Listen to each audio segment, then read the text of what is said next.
while most people can only fuse with one monster. He, on the other hand, can fuse with as many as 9.99 million monsters. The first monster he fused with was none other than the legendary Emperor Demon Ra with a royal bloodline. Despite awakening such a powerful gift, he was still mocked by everyone as a useless failure, simply because the world's evaluation system was too primitive. It couldn't even begin to measure his immense potential. At that moment, his consciousness arrived in this new world, and he snapped his eyes open, still trying to get a grasp on his surroundings. A strange message suddenly popped into his mind. It turned out this world was called Blue Star, a land of martial prowess. A world that is frequently invaded by monstrous beasts through mysterious portals. These terrifying beasts have already destroyed several nations. Through long years of battle, humanity developed the Beast Gene system. By injecting the Beast Gene, you can unlock your potential and become a powerful warrior. This is the only way to save human civilization. And so, Blue Star entered an era where martial power reigned supreme. The protagonist, Ihi, a young man who traveled here from another world, is now a warrior prep student preparing for his final exams. He lost both of his parents in an accident during his sophomore year, which shattered his motivation to study and train, leaving him at the bottom of his class. As he wondered what to do next, the teacher, with a confident stride, stepped up to the podium and said, "All right, everyone, are you ready? We're about to start the gene modification injections. Remember, everything you've worked for over the past 3 years, building strength and cultivating martial energy, is for this moment." The teacher then added, with a pointed look, "As for those who haven't taken things seriously." He couldn't help but think, "This is ridiculous. I've been putting in the work. Why should I feel guilty? But since I've taken over the original owner's responsibilities, it's time to clean up his mess." The teacher then led the class to the gene injection hall, where several metal boxes were neatly arranged on a table. Inside these boxes were the gene awakening serums, which contained the raw genetic data from all the monsters. After injection, one of the monster genes will be activated. Generally, the stronger the physique, the stronger the monster gene that awakens. The teacher gently reminded, "Don't be nervous. After the injection, remain calm and accept the power. When I call your name, please come up and collect your serum." Chen Pengfei, Miao Yunhua. One by one, the students in the class began to receive their injections. After the injections, their skin began to steam, and everyone screamed in agony for the intense pain. He hesitated for a moment, but then quickly shut his eyes and plunged the needle into his body.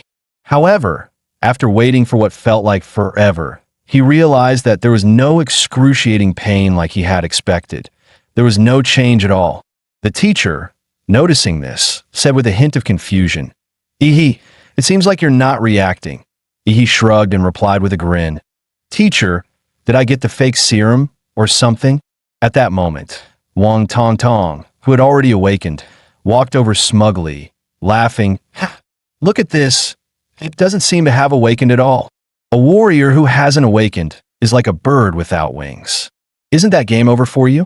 But I guess that works out for you. You won't have to be a warrior and can just go home and wait to die."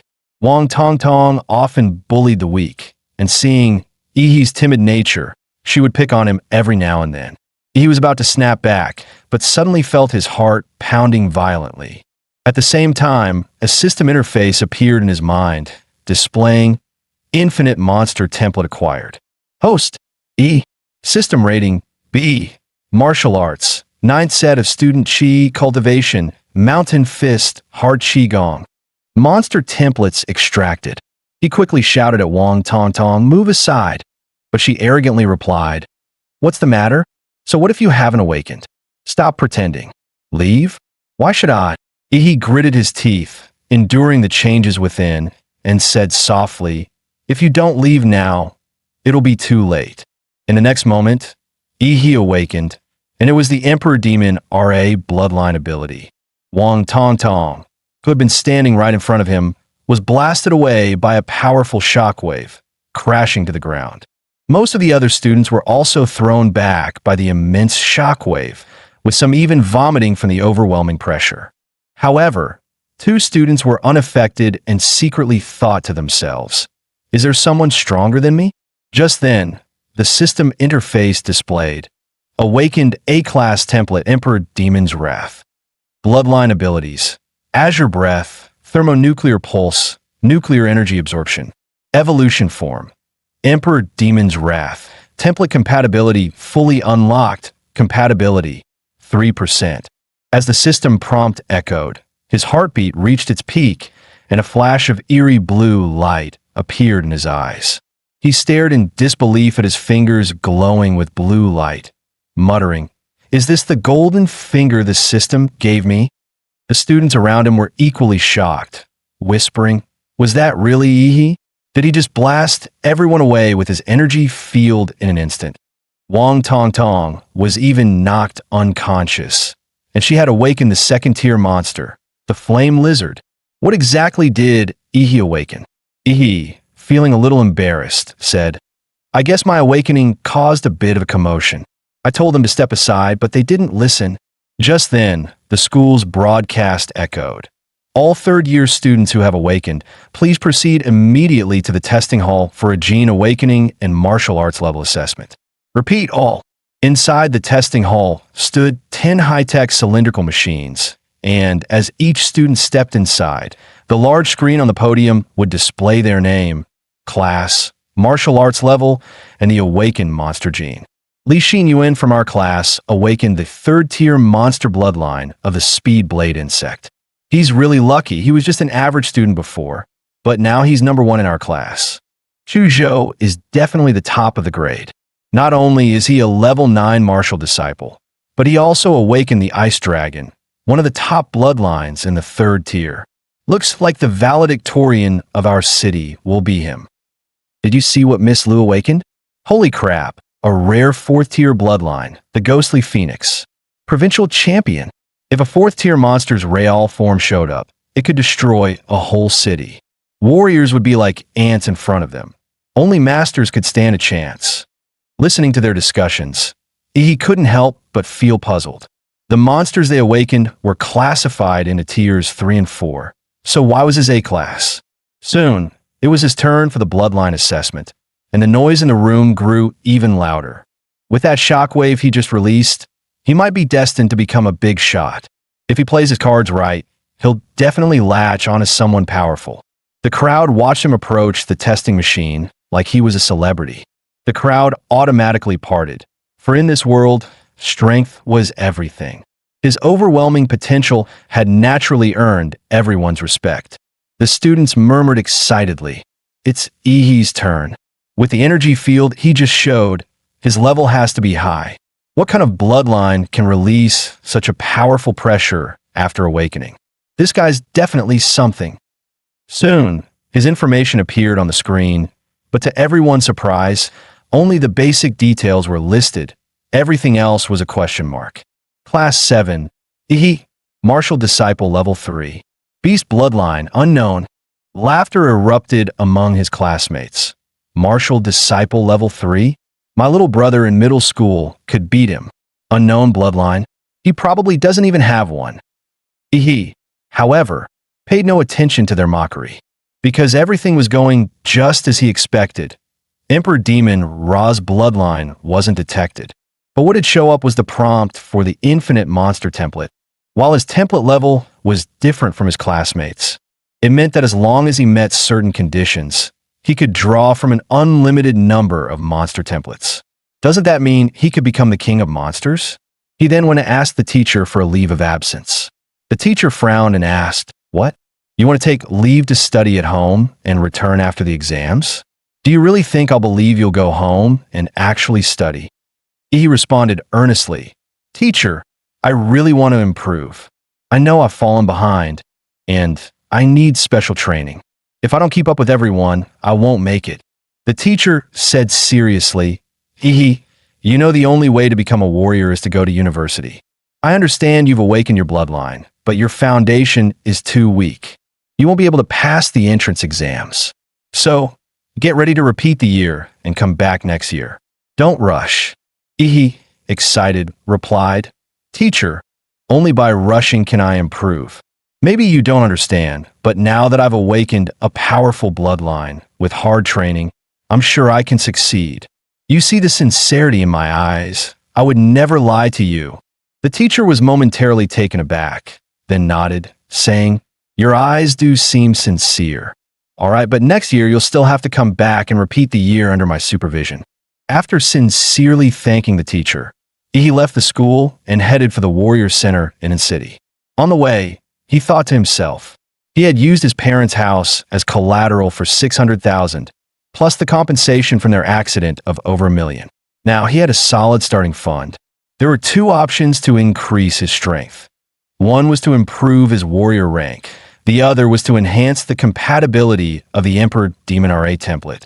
In the information of the Infinite Monster template, it showed that each template starts with a compatibility of only 1 point, but the Emperor Demon RA has 3 points. Where did the other 2 points come from?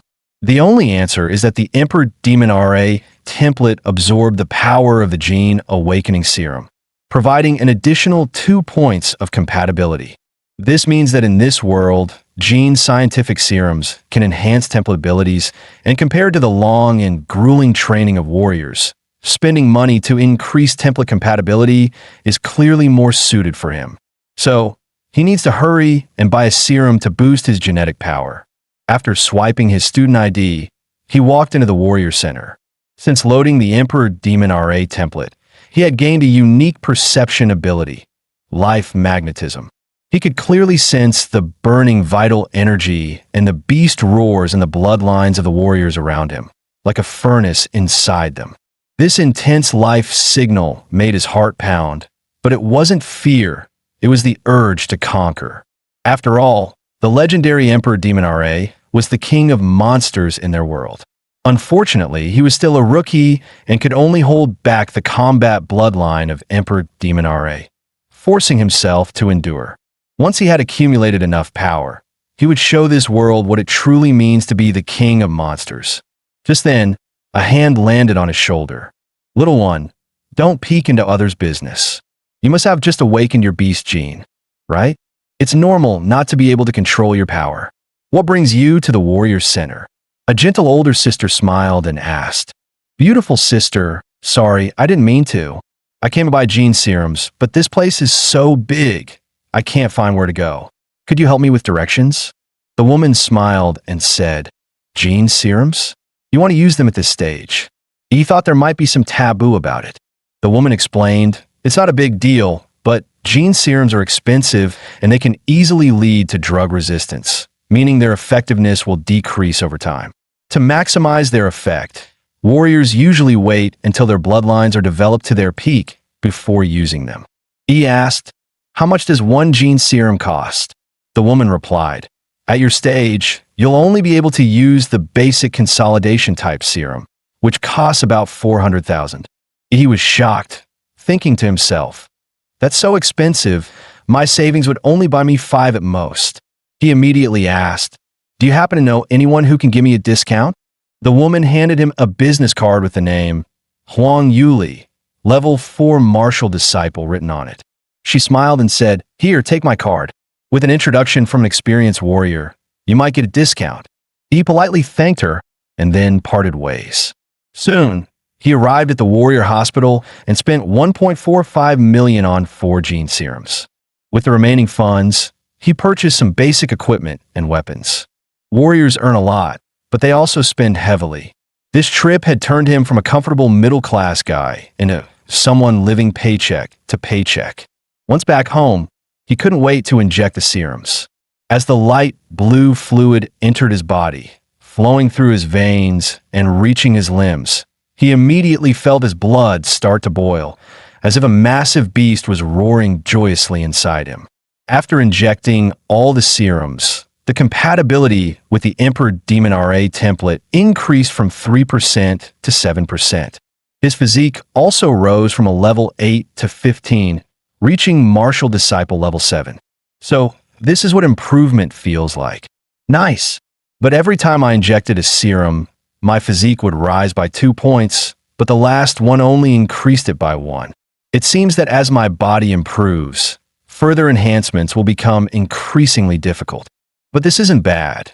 Just a few minutes of injections, and I've achieved what would normally take others 3 years of hard training.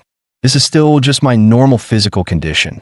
If I activate the power of Emperor Demon Ra's bloodline, I might just have a shot at becoming the top scorer in the college entrance exams.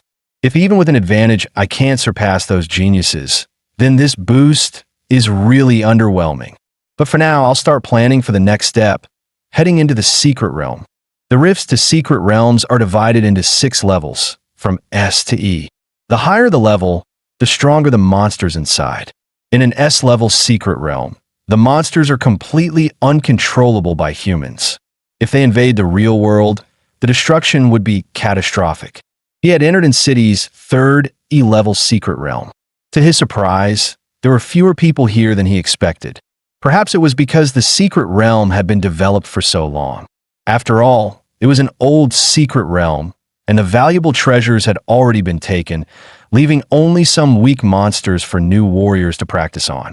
He signed a death waiver at the entrance and received his ticket to the Secret Realm. Soon, he arrived at the rift. The rift was 10 meters tall and 5 meters wide, and it appeared to be a blue-gray, fluid-like substance, with sparkling white particles flashing within it. He was extremely excited about his first journey into the Secret Realm, thinking to himself that this was the beginning of his path to becoming the king of monsters. With that thought, he leaped and jumped right into the rift. After landing safely on the ground of the Secret Realm, he looked up at the sky and immediately saw 3 gigantic planets hanging above him: Kanglan Star, Onway Star, and Taijin Star. Together, they formed a magnificent trio of planets in the sky, a scene straight out of a sci-fi movie. He couldn't help but marvel.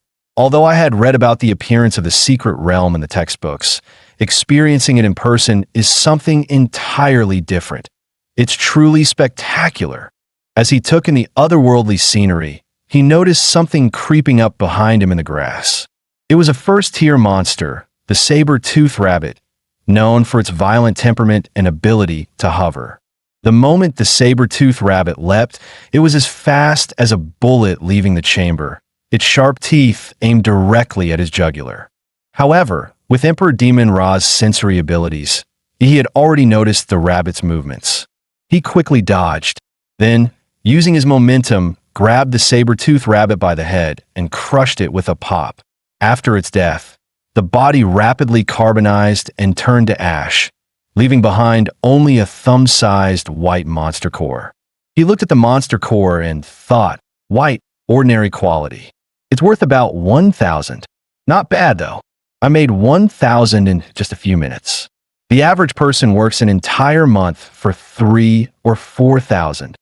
However, collecting too many first-tier monster cores wouldn't do him much good. It would be best if he could find a second-tier or higher monster.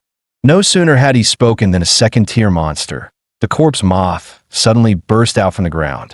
He chuckled softly, thinking to himself, well, that was quick. He drew his weapon and prepared to take the initiative. With a single sword strike, he hit the corpse moth. He'd studied the monster encyclopedia before, and compared to the monster's steel-like back armor, its underbelly was clearly more vulnerable. The foul-smelling green blood shot out, splattering on the ground and leaving a corrosive mark. The corpse moth curled its body into a ball, and its blade-like insect limbs rapidly slashed toward him. He immediately used his mountain fist technique. His fist, like a cannonball, slammed into the corpse moth, and its speed faltered after the hit. The corpse moth then launched 2 side-like fangs at him. He was startled. He didn't expect the corpse moth's mandibles to be capable of firing. He narrowly avoided the attack and quickly distanced himself. With his current martial artist level, he couldn't handle this monster. After all, he lacked the powerful martial arts techniques as support. Even his deep martial energy and vitality couldn't fully activate, barely reaching half its potential. Ultimately, it was due to the original body's poor foundation. Realizing the situation, he decided to activate his cheat, The Emperor Demon's Wrath bloodline. Activate. In the next moment, his skin turned deep blue, his pupils glowing like sapphires, his arms covered in a layer of tough scales. His vitality exploded several times over, and a gust of energy stirred around him. His claws became monstrous, like those of a beast, and with one swift motion, he grabbed the corpse moth's head. His palm closed like a hydraulic press, and the corpse moth's tough shell cracked under his force. He then performed a swift sweep, and the corpse moth was immediately split open from its belly. With his physique now at a massive 21 points, facing the second-tier corpse moth was a complete walk in the park. After deactivating his transformation, his skin reverted to its normal human form, and his pores began to release heat, with steam swirling around him. Looking at the short sword he had just bought, now corroded by the corpse moth's venom, he couldn't help but feel helpless. He had spent $250,000 on this gear, and it couldn't even handle a second-tier monster? What a ripoff. The quality control was terrible. Suddenly, his stomach rumbled loudly. Realizing this was his first monster hunt, the energy expenditure was massive, and now he was starving, but he hadn't brought any food with him. Just as he was fretting about not having any food, he suddenly smelled a delicious scent. He looked at the corpse moth's green monster core, which still emitted an enticing fragrance. He suddenly felt an overwhelming urge to swallow it, sensing his body's instinctive craving. Without hesitation, he gulped the monster core down. The crystal-like hard core transformed into a soft liquid once inside him, quickly turning into a warm wave of heat, feeling like he had injected a gene serum. Every cell in his body seemed to rejoice. Furthermore, the compatibility with the Emperor Demon RA bloodline increased by 0.3%. Seeing this, he couldn't help but be overjoyed. After all, he had spent hundreds of thousands on a single gene serum, and it only boosted his compatibility by 1%, but his second-tier monster core had increased it by 0.3%. A few monster cores could be worth an entire serum. The white core dropped by the saber-toothed rabbit should at least boost his compatibility by 1%. Realizing this, he started to tear up, thinking, damn, I wasted so much money on gene serums. But then he decided to channel that frustration into motivation. Tonight, he was going to hunt like crazy. After a moment of thought, he used his life magnetism to sense the positions of nearby monsters. The next day at noon, he walked out of the third secret realm, carrying a sack full of monster cores. As he walked, he thought to himself, once the compatibility reaches 9%, swallowing more white monster cores won't increase it anymore, so the rest will have to be sold for money. He arrived at the trading post and pulled out a total of 20 white monster cores and 4 green ones. The clerk stared at him in disbelief and asked, "No way, a high school student gathered this many monster cores?" According to government regulations, warriors must hand over 10% of their harvest. To get 1 green monster core, they had to give up 5 white ones.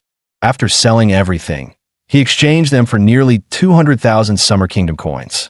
With 9 days left until the college entrance exam, he found himself back at City's 4th D-tier secret realm. A warrior team was already there. One team member said, "Captain Lin, this time we should be about done with the Blood Jade Flower bounty mission, right?" "Second-tier warrior Lin," he replied. "Last time we came here, we found the general location of the Blood Jade Flower, but old Chun got hurt, so he won't be joining us this time." 2 other team members expressed concern.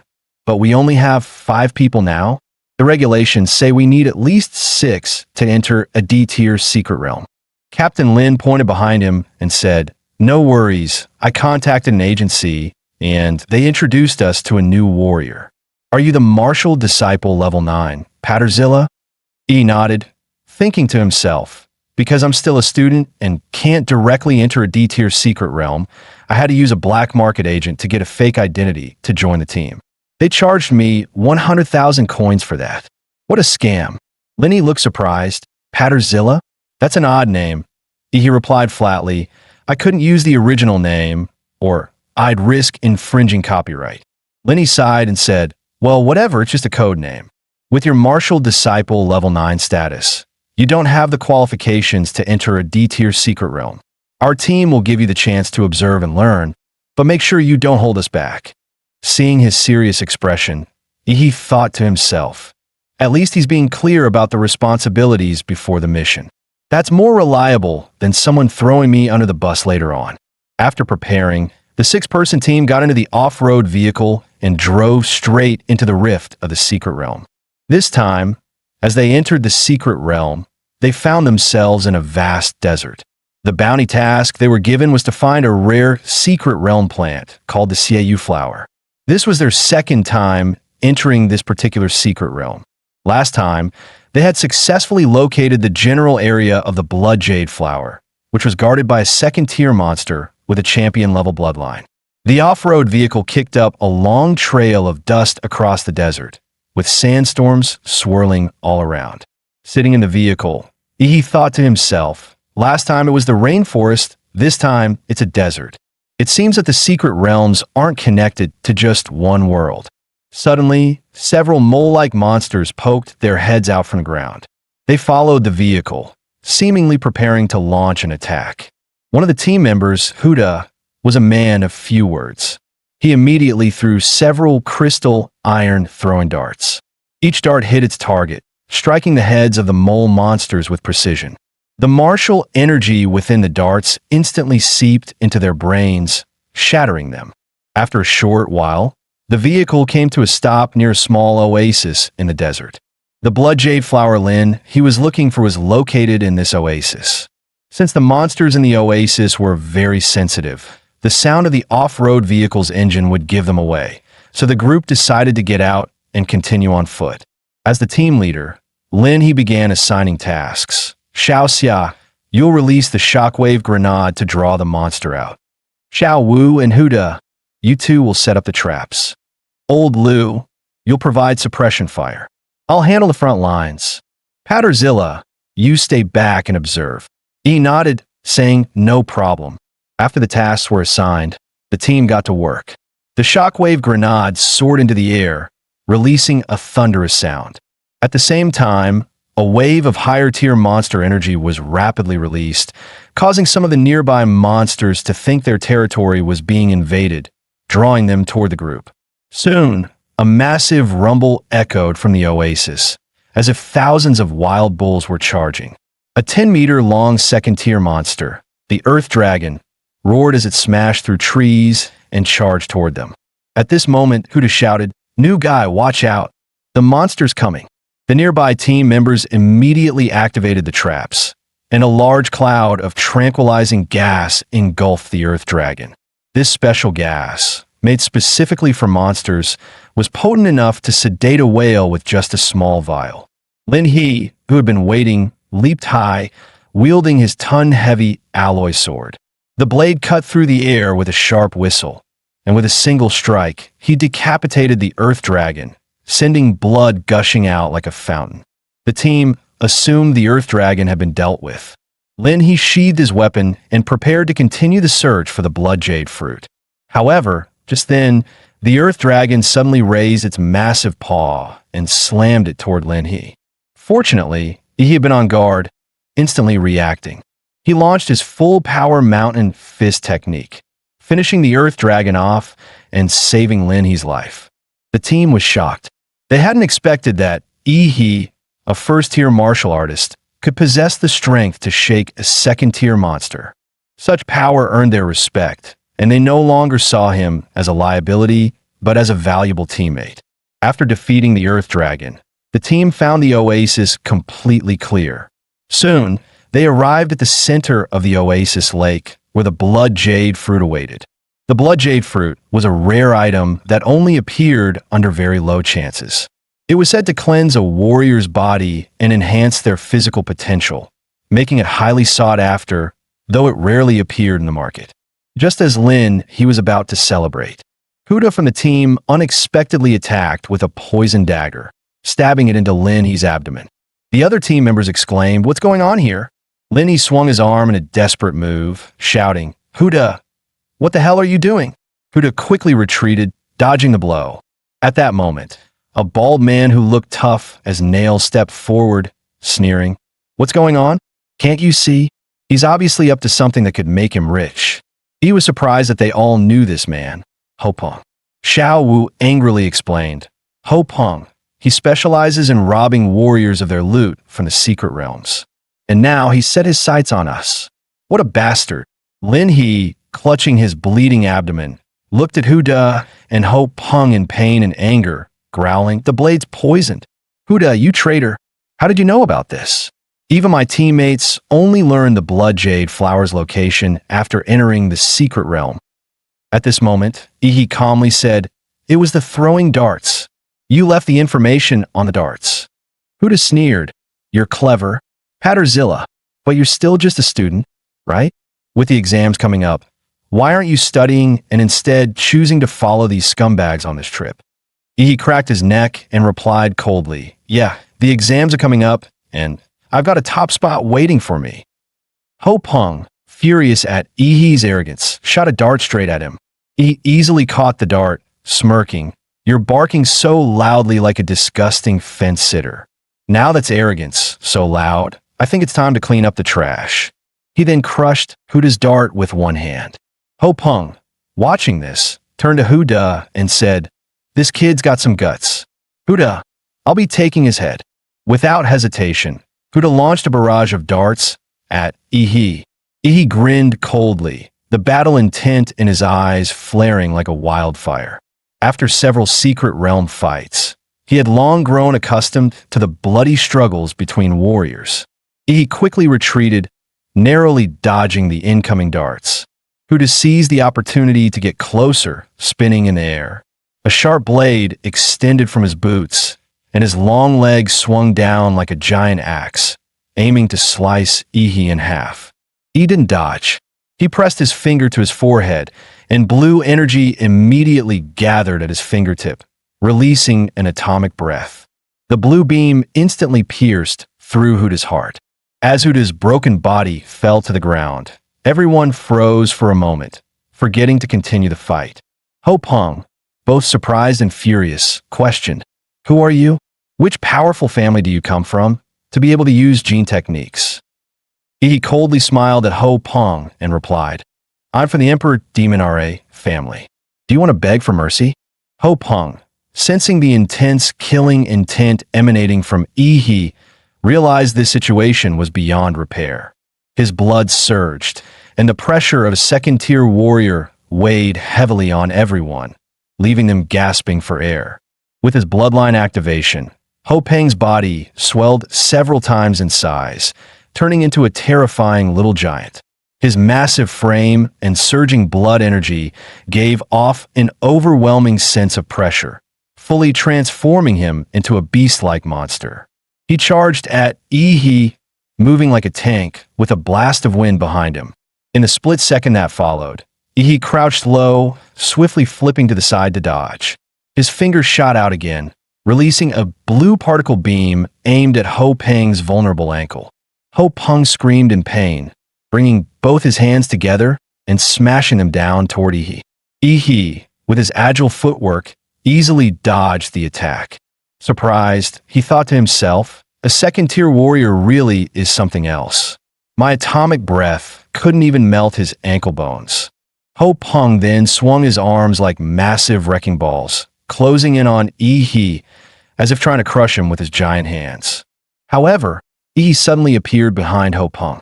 He then unleashed his fists, charged with intense nuclear radiation, pounding one blow after another into Ho Peng's body, each punch injecting lethal nuclear material into his system. With Ho Peng's second-tier warrior body and his bloodline enhancement, he could easily withstand my punches, but he definitely couldn't handle the continuous nuclear magic attacks. Soon, the internal organs in his body began to liquefy into pus and blood. Ho Peng, writhing in agony, glared at Yi with hatred, accusing him of using poisonous gene techniques, cursing that such evil warriors would eventually be punished. He scoffed at him and raised his fist to end his life, thinking to himself, "The number of people cursing me will only grow, but what's he really worth?" 9 days flew by in the blink of an eye, and today was one of the grandest days in the Summer Kingdom. The national college entrance exams were finally here. In front of a nationwide live broadcast, the host began speaking to the candidates, first wishing them success and then explaining the exam rules. The exam was held in a tournament-style format, taking place in the Central City Sports Arena. Students would compete in pairs, and the winners would advance to the next round, with the whole event lasting 3 days. The first 2 days were for the preliminary rounds, and only the students who advanced could participate in the third day's exam. Each student had to compete in 3 matches during the prelims, and those who made it to the finals would continue to fight until the top scorer was chosen. The host emphasized that the candidates carried the future of humanity on their shoulders, urging them to showcase their strength for themselves and for the future of mankind, before officially announcing the start of N-City's college entrance exams. As the host's voice faded, the candidates began to step onto the arena. On Arena 6, the match was between Yi and Wang Tongtong. But at that moment, Yi had still not arrived. The host announced that, according to the rules, if Yi was not present after the match began, he would be disqualified. Wang Tongtong stood on the arena, smug and satisfied, thinking to herself, "The Gene Conference made me lose face, a shame I'll carry for life. I was planning to humiliate Yi with my flame lizard, but that pathetic fool is hiding and won't show up. How disappointing." The audience murmured, "How pathetic. He's too scared to even show up for the exams? He's probably hiding at home, trembling. Someone like him shouldn't even be in high school. He should just go sweep the streets." At that moment, the referee blew his whistle and said, "Time's up in City First High School, Yi." Before the referee could finish speaking, the crowd suddenly felt a powerful presence approaching. They all looked up and were shocked to see a person in the air. What kind of immense power could allow someone to fly like that? Just as the audience below was debating, the person suddenly landed on the arena, and the immense force caused the entire platform to shake. When the dust cleared, Wang Tongtong was still confused, and the next moment, a foot was about to slam into her face. With that, Wang Tongtong was kicked off the stage. He watched Wang Tongtong fly off and muttered, "That was close. Almost had to come back next year." As Wang Tongtong was knocked out of the arena, unconscious, the host loudly announced, "Yi wins." Yi scoffed, saying, "That's it? This was too easy." The audience couldn't believe it, shouting, "Yi is seriously strong."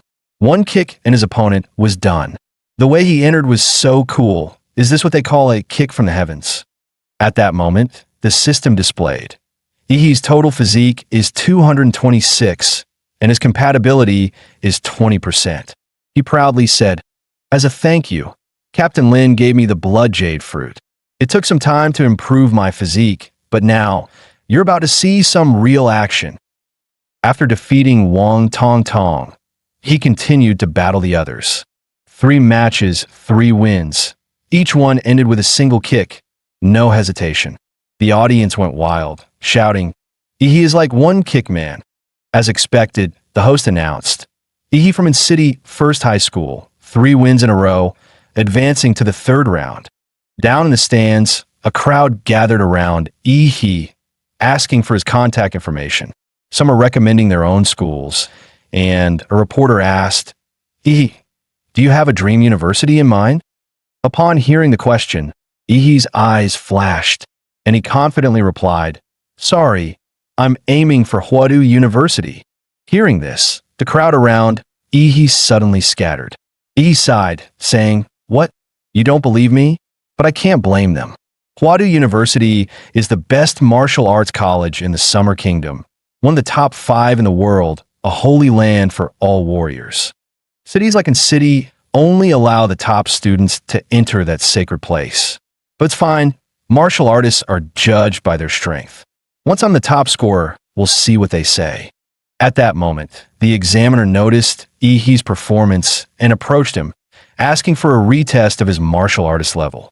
After a quick scan, the examiner was shocked and exclaimed, "Just half a month ago, Yi was a martial disciple level 3, but now he had reached level 9. Upon further investigation, they found that he had frequently visited E-tier secret realms after leaving school. So they asked him why he ventured into such dangerous places right before the college entrance exams. He casually explained, "It's to settle myself. My father left me a message before he passed. He said that to surpass humanity, you have to stop being human. So I've been going to secret realms, battling and breaking through my genetic locks." The examiner froze when he heard he mentioned breaking his genetic lock and immediately said, "I need to report this right away." After that, the examiner rushed off. He couldn't help but feel like he had somehow become a subject of intense scrutiny. On the day of the tournament, he stepped onto the arena once again. This time, his opponent was Luo Xian from its city's third high. He was a martial disciple level 8 with the bloodline of a rare second-tier monster, and both of his parents were warriors. He looked at Luo Xian with boredom and motioned for him to make the first move. Luo Xian, feeling belittled, couldn't help but feel some anger rising within him. He immediately activated his bloodline and used his martial skill, Thunderclap Claw, accelerating to top speed.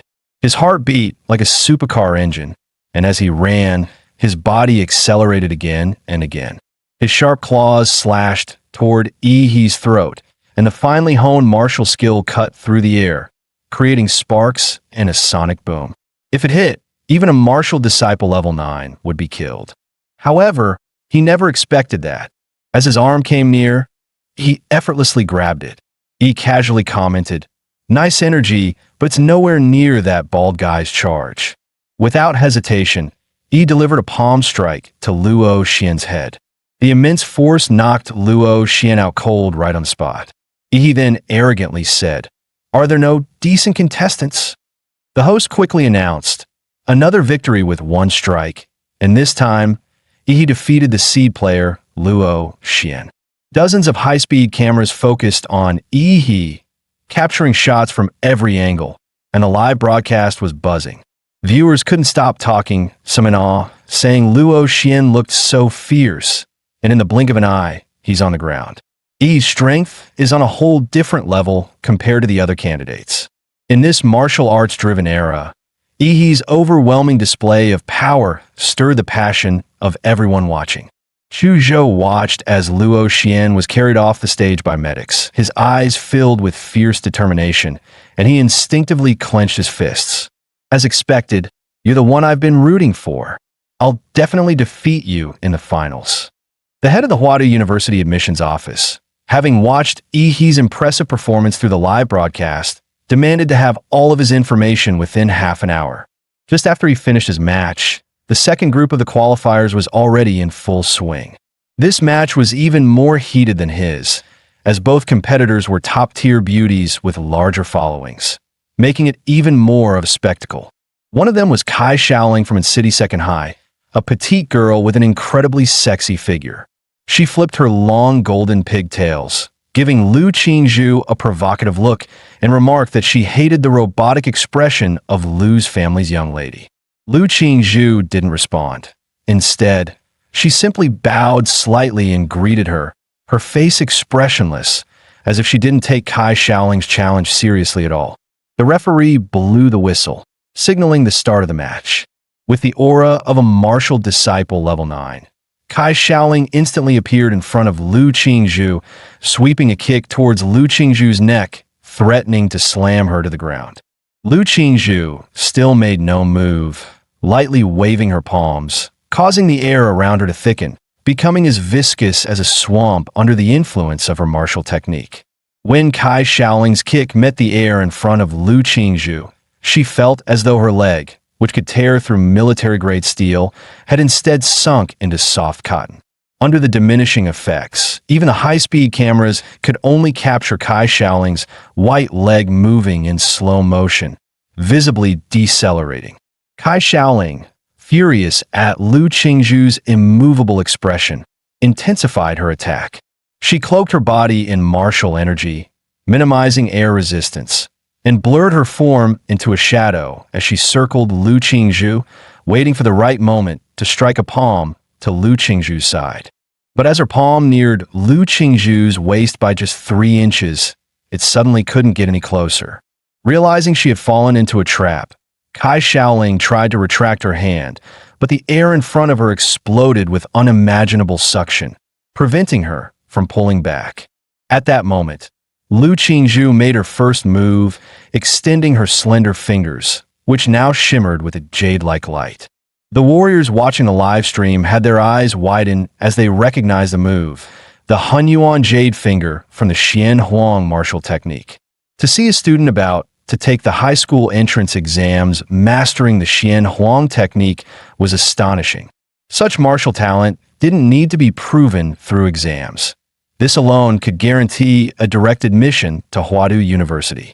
Standing closest to Lu Qingzhu, Kai Shaoling could feel the terrifying energy from the Jade Finger, realizing that if she didn't pull out her trump card now, it would be her last chance.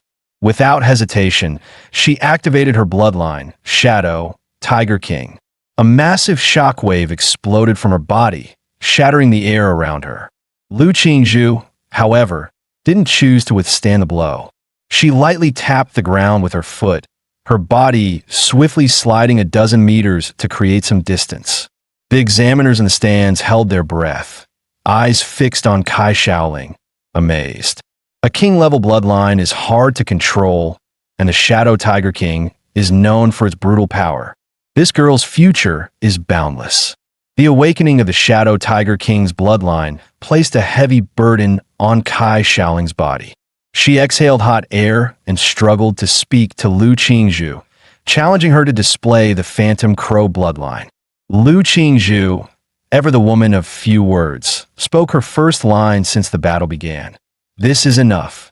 Kai Shaoling, completely enraged, shouted, "Do you think anyone below a warrior can challenge me?"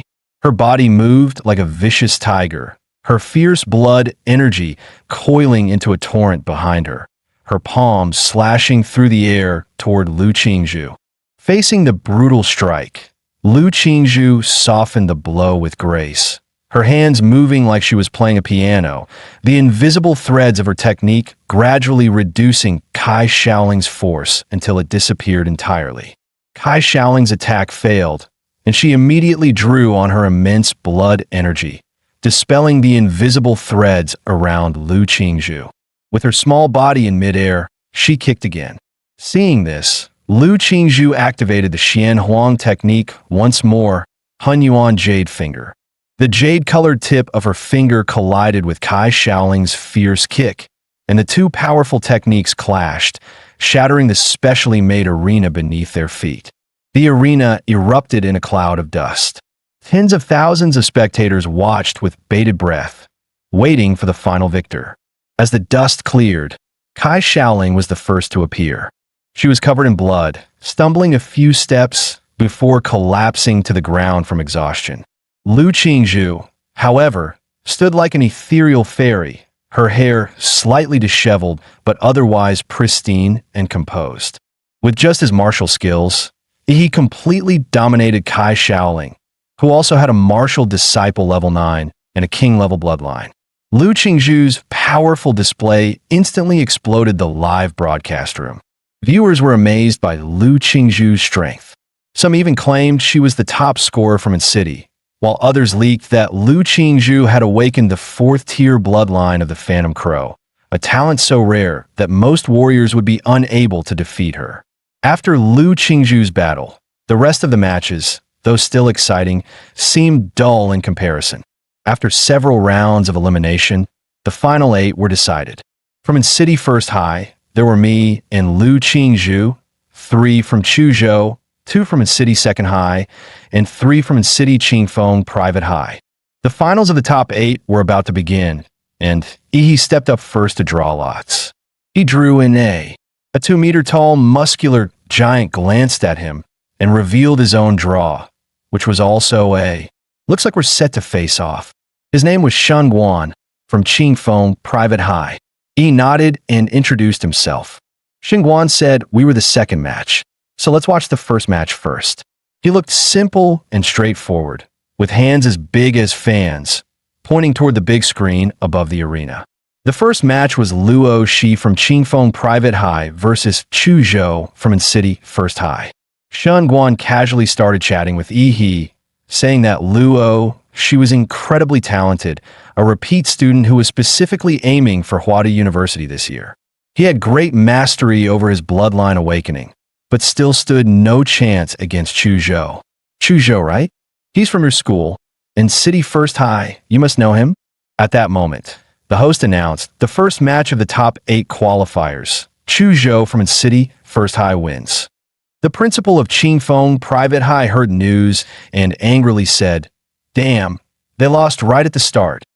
At this point, he asked, "How does Luo Shi compare to you?" Shen Guan grinned and said, "I'm a martial arts president at Qingfeng Private High, level 3. Honestly, my 2 teammates combined couldn't even match me." Then he suddenly turned his gaze toward Yi and said, "But to be honest, I think you're my biggest rival in this exam.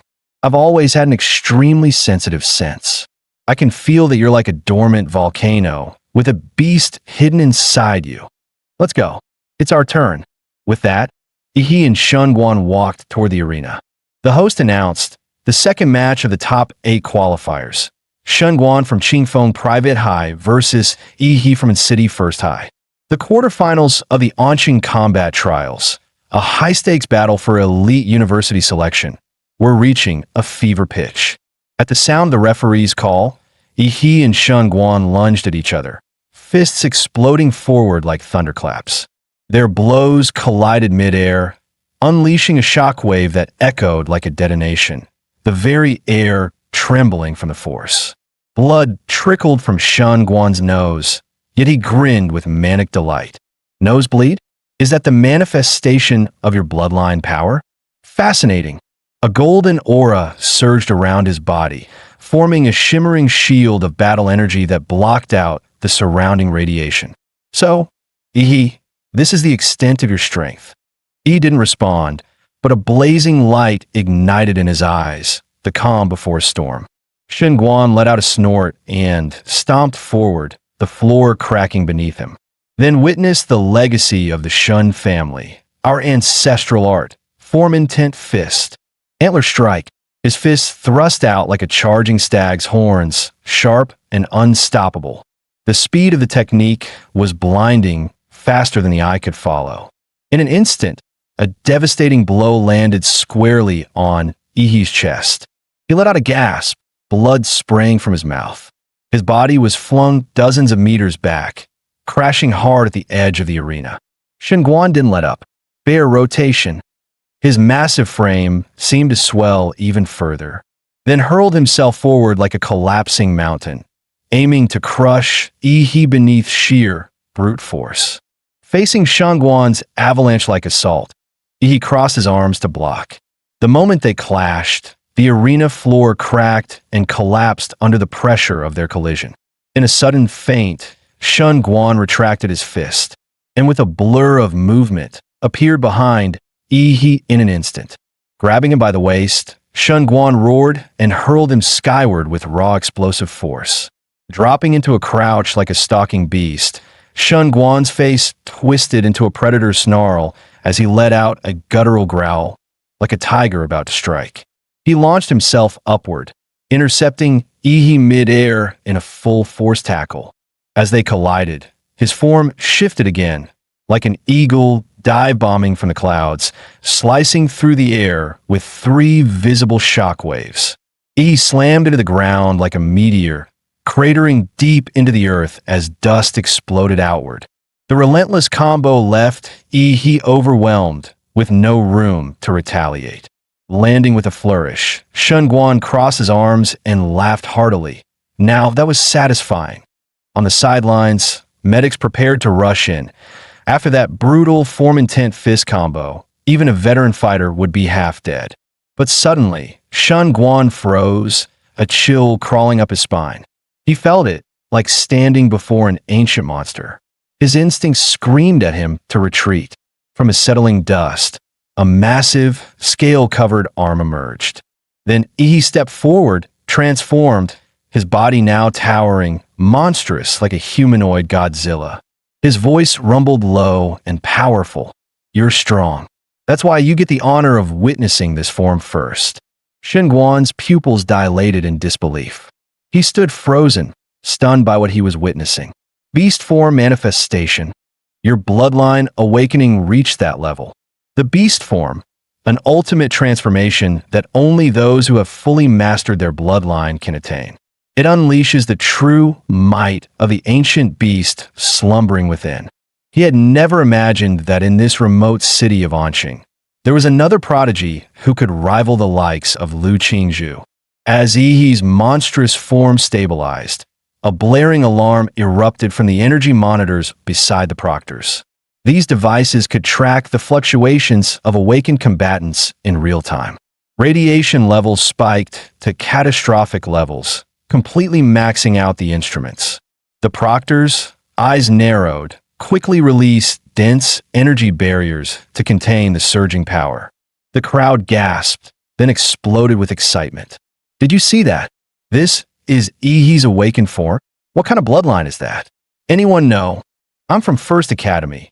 They say his bloodline's classified as unknown, but how can that be unknown? Yi glanced around as he heard the murmurs. So, this world didn't know about the Imperial Megalithon. That meant no one here could recognize the bloodline he had awakened. Meanwhile, Shunguan's nose began to bleed again. The radiation now surpassed what his energy shield could handle. He clenched his fists, realizing he had to finish this fast. With a roar, Shunguan triggered his own awakening. A blinding aura surged from his core, golden patterns arcing through the air like lightning.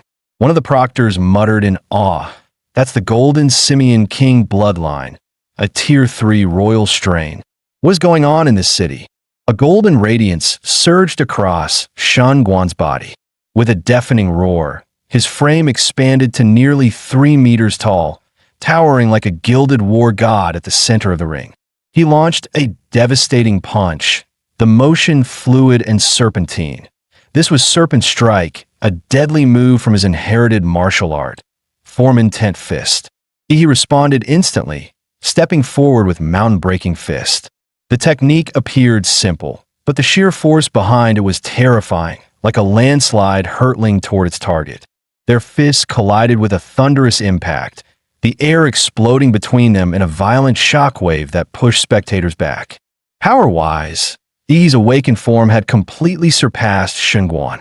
Shunguan was blasted backward, and even his golden hide, said to deflect bullets, cracked under the pressure, blood seeping through. Were it not for his last-second energy redirection, his entire arm would have shattered on the spot.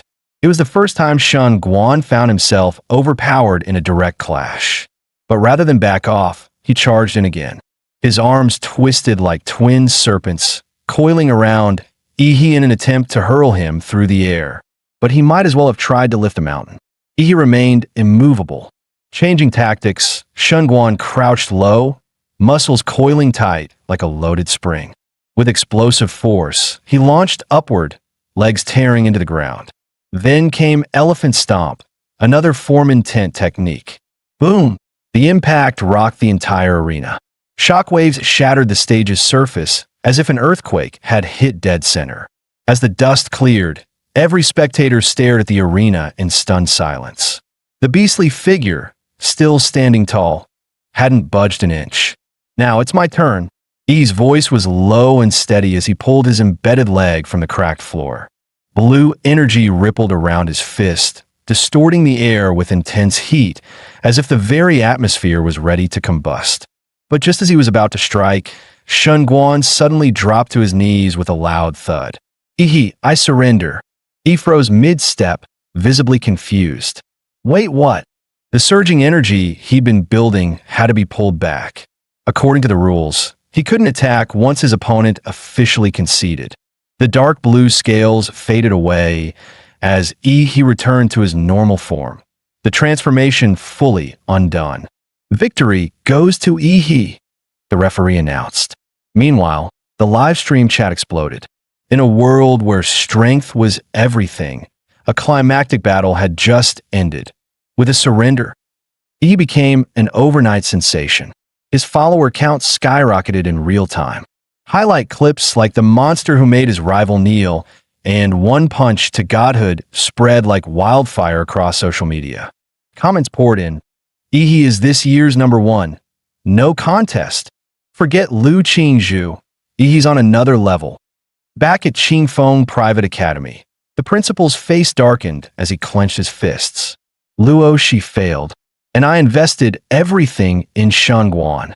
He glared at Shunguan as he walked off the stage, shouting, "You surrendered? Do you know how much money we pumped into you? Ungrateful brat. You're not stepping into any university until you pay us back." The principal barely finished his sentence when Shunguan calmly placed a hand on his shoulder. Though the gesture was light, Principal Qingfeng suddenly felt a cold chill run through his entire body. Shunguan's gaze was steady, his voice sharp as steel. "I couldn't take that last punch. Had I tried, I would have damaged my foundation. I conceded for my own good. If you think that's cowardice, then why don't you go take that hit?" He stepped closer. "As for your academy's investment in me, I'll repay it. But don't forget, you can't threaten someone stronger than you." The principal swallowed hard, voice trembling. "All right, why you make a good point." With the second match over, the tournament moved forward swiftly. Of the final 4 contenders, 3 hailed from Anqing First Academy. Only 1 came from Second Academy. But the Second Academy student had been completely overshadowed. The crowd barely noticed him, turning him into a forgotten extra. Meanwhile, the First Academy's headmaster was grinning ear to ear. The semi-final draw began. He stepped forward first, unfolding his slip. "A." Just as he turned to leave, he felt a gaze pierce through the crowd. Looking up, he locked eyes with a girl whose pupils gleamed like obsidian, Lu Qingzhu. In her hand was an A as well. Semi-finals match 1. E versus Lu Qingzhu, Anqing First Academy's ultimate showdown. The stadium erupted, and the live stream went nuclear. Holy crap, we finally get to see it. Anqing's most anticipated clash in entrance exam history. Ehe, smash her, bro. No way. Lu Qingzhu's the real deal. She's mastered 2 Xianhuang tier techniques and demolished a tier 3 royal bloodline candidate. And she hasn't even revealed her full bloodline potential yet. Don't forget, Shunguan was a tier 3 royal too. He had to awaken mid-battle to beat him. Lu's got tier 4 blood and high-level martial mastery. This might be He's biggest challenge yet. Agreed, makes sense. Nah, he's got this. The internet was ablaze with debate. Who was stronger? He or Lu Qingzhu? But they wouldn't have to argue much longer. The semi-finals of Anqing First Academy had officially begun. He versus Lu Qingzhu.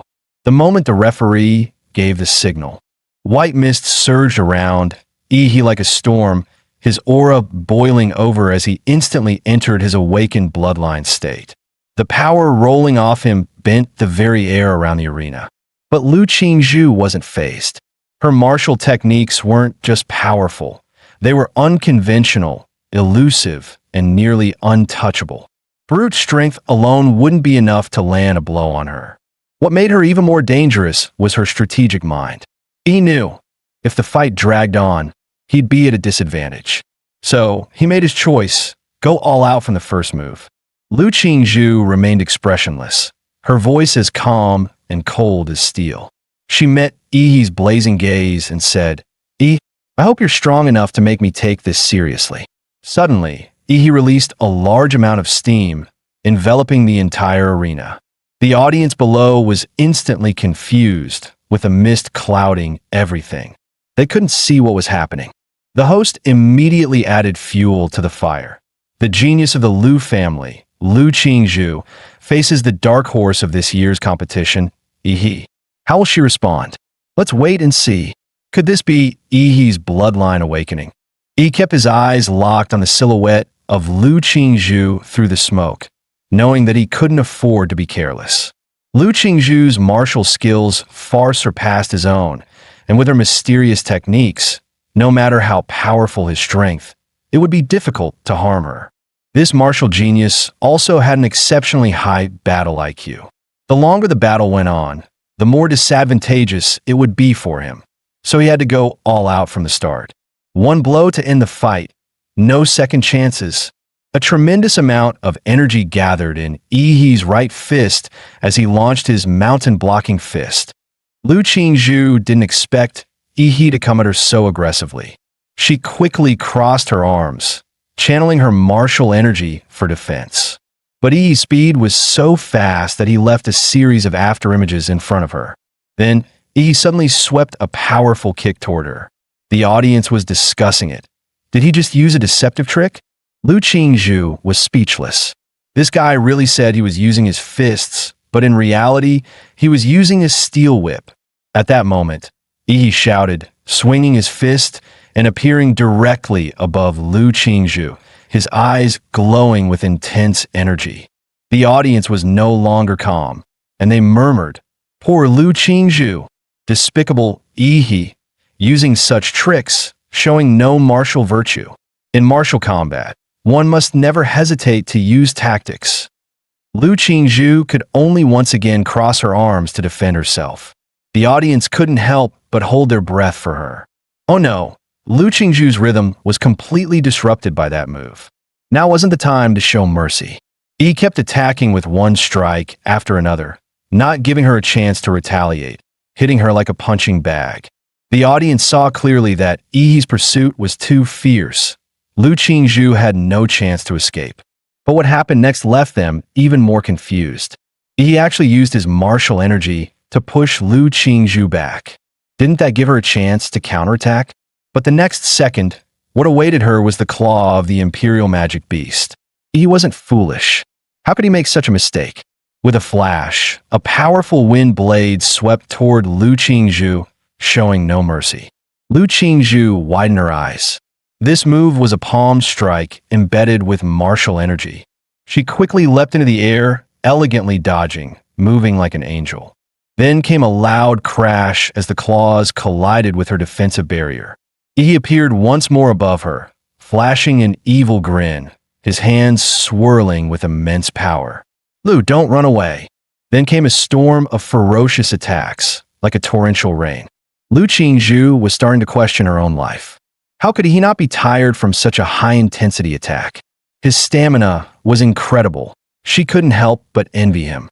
As for herself, she had mastered two powerful techniques of the Xin Yellow martial arts.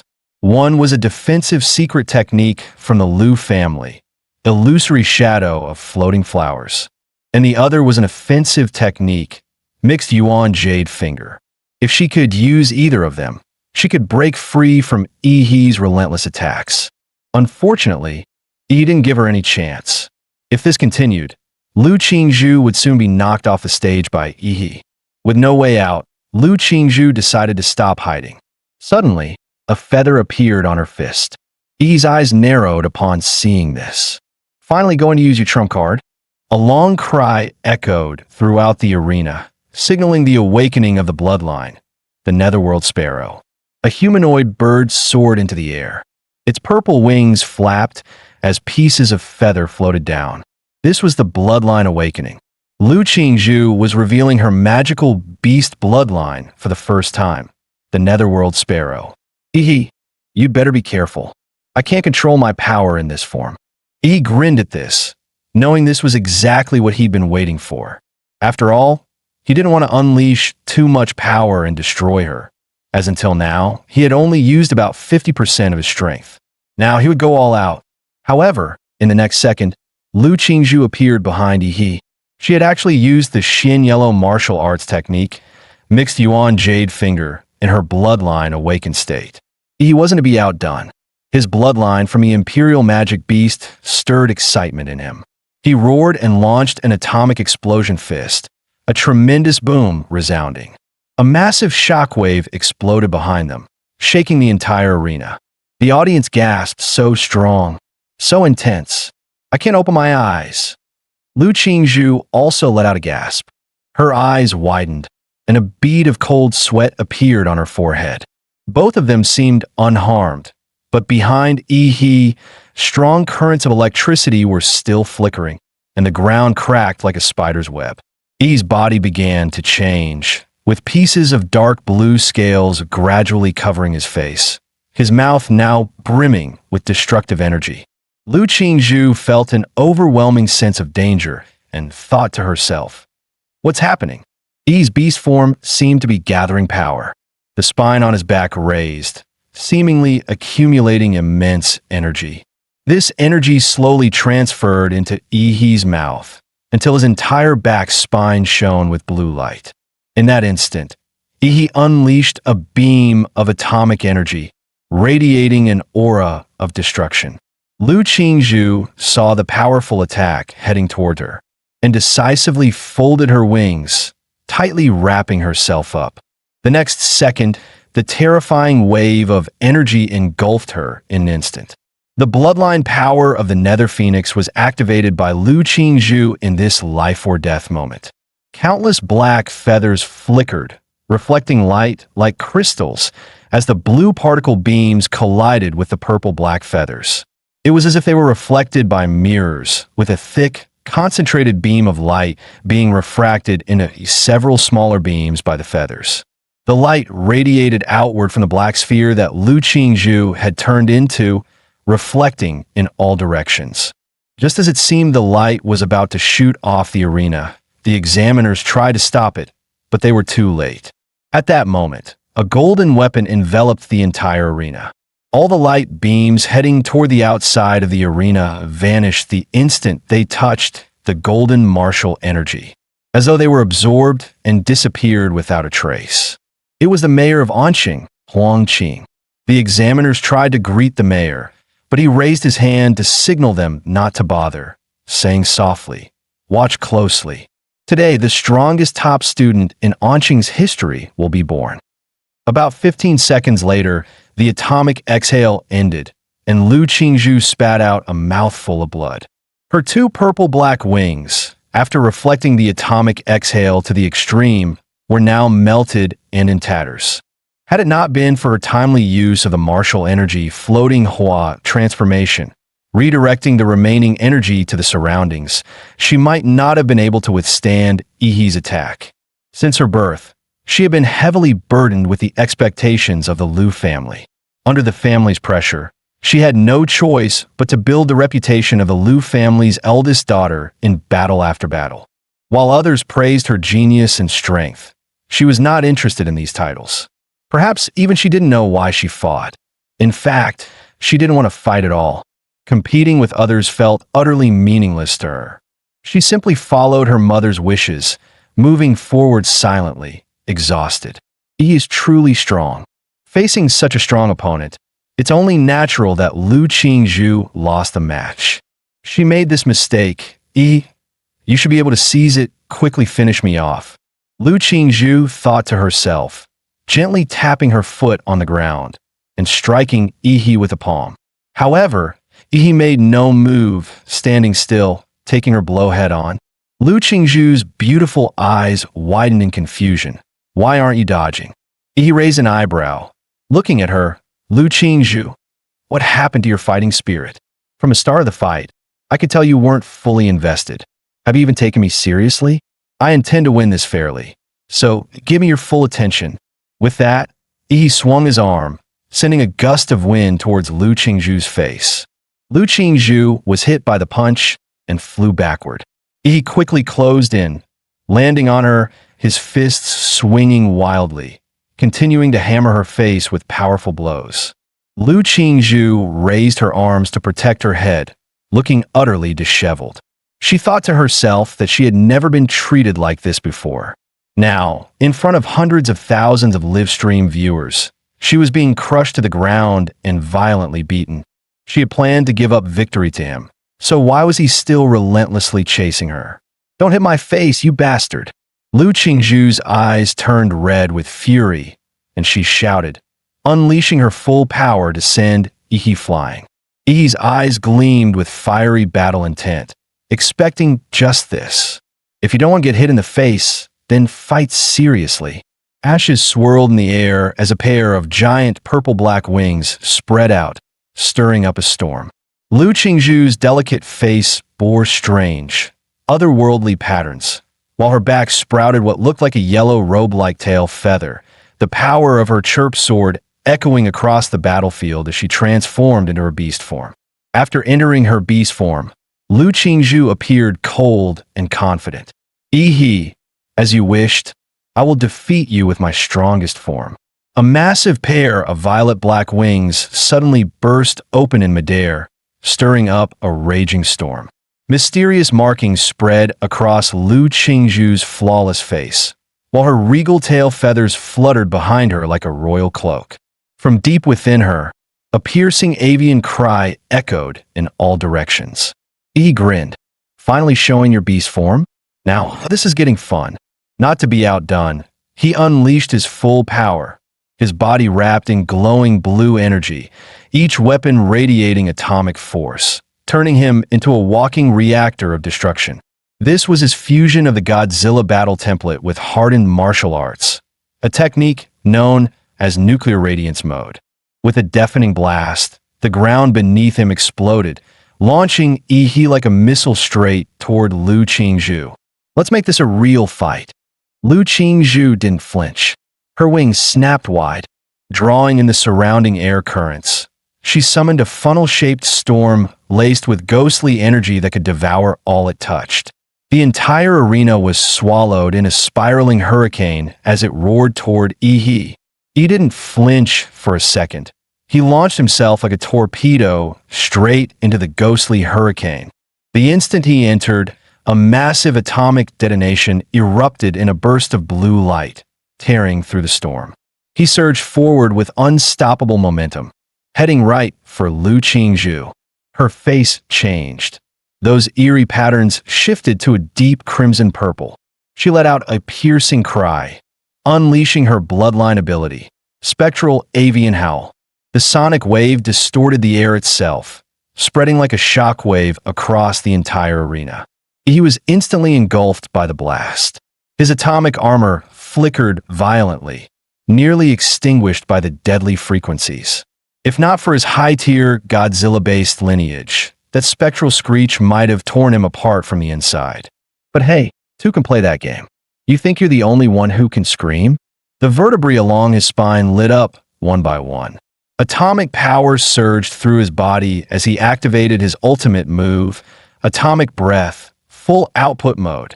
Determination flashed in Lu Qingzhu's eyes. She gave up all defense and poured every ounce of strength into offense. She refused to lose. This battle would have a winner. She unleashed her ultimate technique, Jade Core Strike, fused with her bloodline's secret art, Spectral Blood Lance. A brilliant column of blue energy roared toward her like a divine judgment from the heavens. At the same time, she pointed her glowing jade fingertip forward, condensing the crimson-purple energy of destruction. With her wings beating furiously behind her, she slashed forward, cutting directly into the oncoming atomic beam. The two devastating forces collided midair, unleashing a cataclysmic explosion. Waves of raw energy surged across the arena, shaking the very sky. The host let out a panicked scream. "This isn't good. That kind of power, it's way beyond what two junior fighters can control." Outside the arena, the city mayor's expression darkened. He moved instantly. Either of these monstrous prodigies getting hurt would be a massive loss for the entire city, even the whole Federation. Gene Tree, Earth Pulse Barrier. As he shouted, the ground rumbled violently. 3 massive stone walls, infused with his battle aura, erupted from the earth, slamming down between the colliding attacks. But just moments later, those thick stone barriers were obliterated. A blinding white flash swallowed the arena whole. The crowd erupted in chaos. That explosion was insane. Wasn't that the mayor's wall just now? Yeah, Mayor Ma tried to stop the clash. If he hadn't stepped in, we might have been caught in the blast too. The mayor stood at the edge of the smoke-choked arena, his face grim. He had reacted quickly, deploying 3 Earth Pulse walls to blunt the force of the impact. But he hadn't had enough time. The walls were still forming when they were torn apart, leaving nothing to stop the full brunt of the collision. Who could have predicted that this year's entrance trials would produce not one, but 2 freakishly powerful candidates? If either of them was seriously injured resignation wouldn't even begin to make up for it. Here, in this land, a martial prodigy held sway over the hearts of the people more fiercely than any celebrity ever could. At the center of the arena, Lu Qingzhu was once again gravely injured. Blood streamed down her arm. She dropped to one knee, her other arm badly scorched. Her once proud form now looked battered and broken. The power of her beast form had completely faded, but she refused to give up. She could still fight. That's when he stepped in front of her. He stood tall, completely unharmed. Not a scratch on him. The contrast was brutal. Lu Qingzhu was shaken. She knew her final blow had landed. Why did it seem like he hadn't felt a thing? He looked down at her and casually said, "If you don't get that nuclear radiation out of your system soon, you're done for." Lu Qingzhu froze, then let out a choked sound on the verge of tears. The injustice was overwhelming. "I never wanted to fight you this hard. Why did you keep pushing me? This is bullying." He knelt down, looking her dead in the eyes. "Do you really hate fighting? Or are you just too stubborn to admit you wanted to win? I could feel it in that last desperate attack. You were hungry for victory." Lu Qingzhu couldn't argue. He was right. In that moment, she had wanted to win. That desire had made her drop her guard and go all in. But what was happening to her? She'd always hated fighting. She wanted to lose quickly, didn't she? And yet, during that final clash, she felt something else. Something raw and exhilarating. That rush of fighting not for anyone else, but just for herself. He gently placed a hand on Lu Qingzhu's shoulder. "You lost because your mind was too clouded during the fight." Then, without hesitation, he absorbed the lingering nuclear radiation from her body. Lu Qingzhu looked down. The radiation and the wounds on her arm were rapidly healing. He looked her in the eye and said earnestly, "Even so, you're still the strongest opponent I've ever faced. If there's ever another chance, I'd love to fight you again. No distractions, just a pure battle." Lu Qingzhu. Her cheeks flushed red at his words. Just then, the smoke over the arena finally cleared. Every camera zoomed in on the center stage. The host shouted excitedly, He's still standing. The first semifinal match is over. He of Anqing First High takes the win." Shortly after, Chu Zhou claimed victory in his match as well.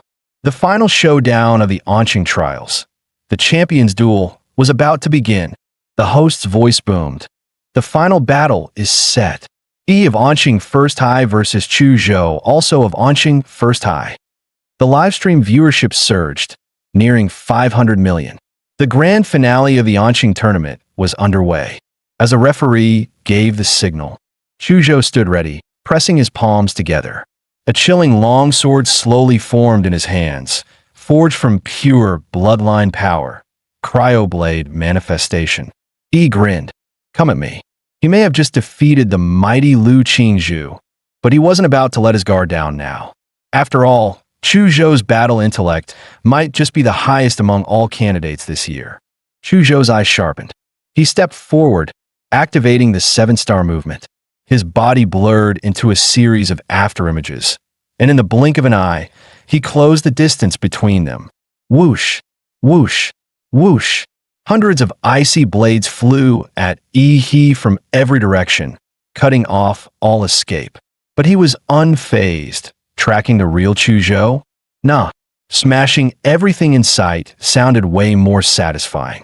He clenched his fist, muscles flexing like coiled steel, and eerie blue energy danced along his arm. Atomic detonation fist, fully charged. With a single punch, the ground trembled. A shockwave of pure atomic force erupted outward, engulfing a 10-meter radius in searing nuclear energy. Chu Zhou was forced to retreat, his mind reeling. This guy didn't even try to find a real body. He just blasted everything with overwhelming power. With Chu Zhou's level of defense, there was no way he could take that hit head-on. Honestly, was there anyone their age who could trade punches with He and walk away? Just look at what happened to Shengguan. But Chu Zhou wasn't the type to back down. If close combat wouldn't work, then he'd wear He down from afar. His bloodline surged, Frostworm awakening. Crystalline dragon scales bloomed across his body. His pupils turned into golden slits, and twin obsidian horns rose from his head. Behind him, a massive frostworm roared into form, its spectral wings stretching wide. His ice pulse erupted. Frozen winds howled across the arena, forming colossal ice spikes that surged into a towering tidal wave of frost, crashing toward Ihi. That's insane. He just summoned an entire mountain of ice out of nowhere. That frostworm bloodline is god tier. He looks amazing. Take down the evil overlord, Ihi. Go get him, ice brother. At that moment, Ihi was completely encased in the heavy ice forged by Chuzhou's bloodline. But Chuzhou didn't relax. He wasn't naive enough to believe the fight was over. His breathing grew heavier, unleashing that level of frostworm power had taken its toll. Suddenly, the crowd gasped. Look, the ice mountain, it's melting. In the next instant, a brilliant pillar of blue energy burst forth from deep within the ice, shooting straight toward Chuzhou. Chuzhou, ever on guard, was still caught off guard by the sudden counterattack. Instinctively, he summoned an ice pillar from the ground to launch himself out of the beam's path. Boom! The atomic beam smashed into the examiner's joint energy shield, sending ripples of force across its surface. The towering ice mountain began to melt rapidly, collapsing in on itself under the searing heat. From within the dissolving glacier, a deep blue figure emerged. Streams of melted ice never even touched his body, evaporated instantly by the blazing heat radiating from him. He had returned, fully awakened in his Godzilla state. Chuzhou exhaled slowly, a bitter edge in his eyes. The gap in their strength was simply overwhelming. He said firmly, take this. My final move. This is my absolute limit in martial arts. I was originally saving it for Lu Qingzhu. In the very next moment, a massive great sword of ice materialized in Chuzhou's hands, a sign that his bloodline power had fully awakened. The blade radiated a chilling aura, infused with a will that cut straight to the soul-cleaving sword intent. The first to react was the mayor of Anqing, his expression just as stunned as when Lu Qingzhu had used a Xianwang technique. Sword intent, at his age? That's unreal. Without hesitation, Chuzhou swung the sword with all his strength. Drip, drip, a few drops of hot blood splattered onto the ground. He had raised his arm just in time to block the strike, but a deep gash cleared down to the bone, ran across it. And yet, the wound shimmered with blue light, the flesh already writhing and beginning to regenerate. Maybe if you had a better sword, you'd have stood a chance. Chuzhou opened his eyes wide, stunned. He looked down at his broken sword and knew he had lost. How much of a chance did I really have? He asked, almost to himself. He smirked. A little better than the chances of a simp actually getting the girl. Chuzhou gave a helpless shrug and raised his hand to the referee. I surrender. Victory in the Anqing finals. Yi stands as the champion. Let's go, brother Yi. I knew you were built different. Chuzhou was strong, but next to Yi, no contest. The livestream chat exploded. Yi went from underdog to legend. This is the ultimate dark horse arc. At that moment, Yi's face flooded every media outlet in the city. Word spread fast. Last year, he was dead last in his class. This year, he crushed the top-ranked student and claimed the championship. Talk about a comeback story. And this year's exam, far more intense than any before.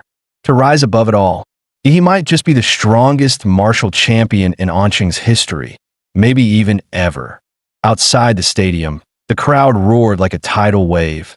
Ihi, Ihi, Ihi, across the city and the millions watching via livestream. Everyone had witnessed the end of a grueling 3-day war.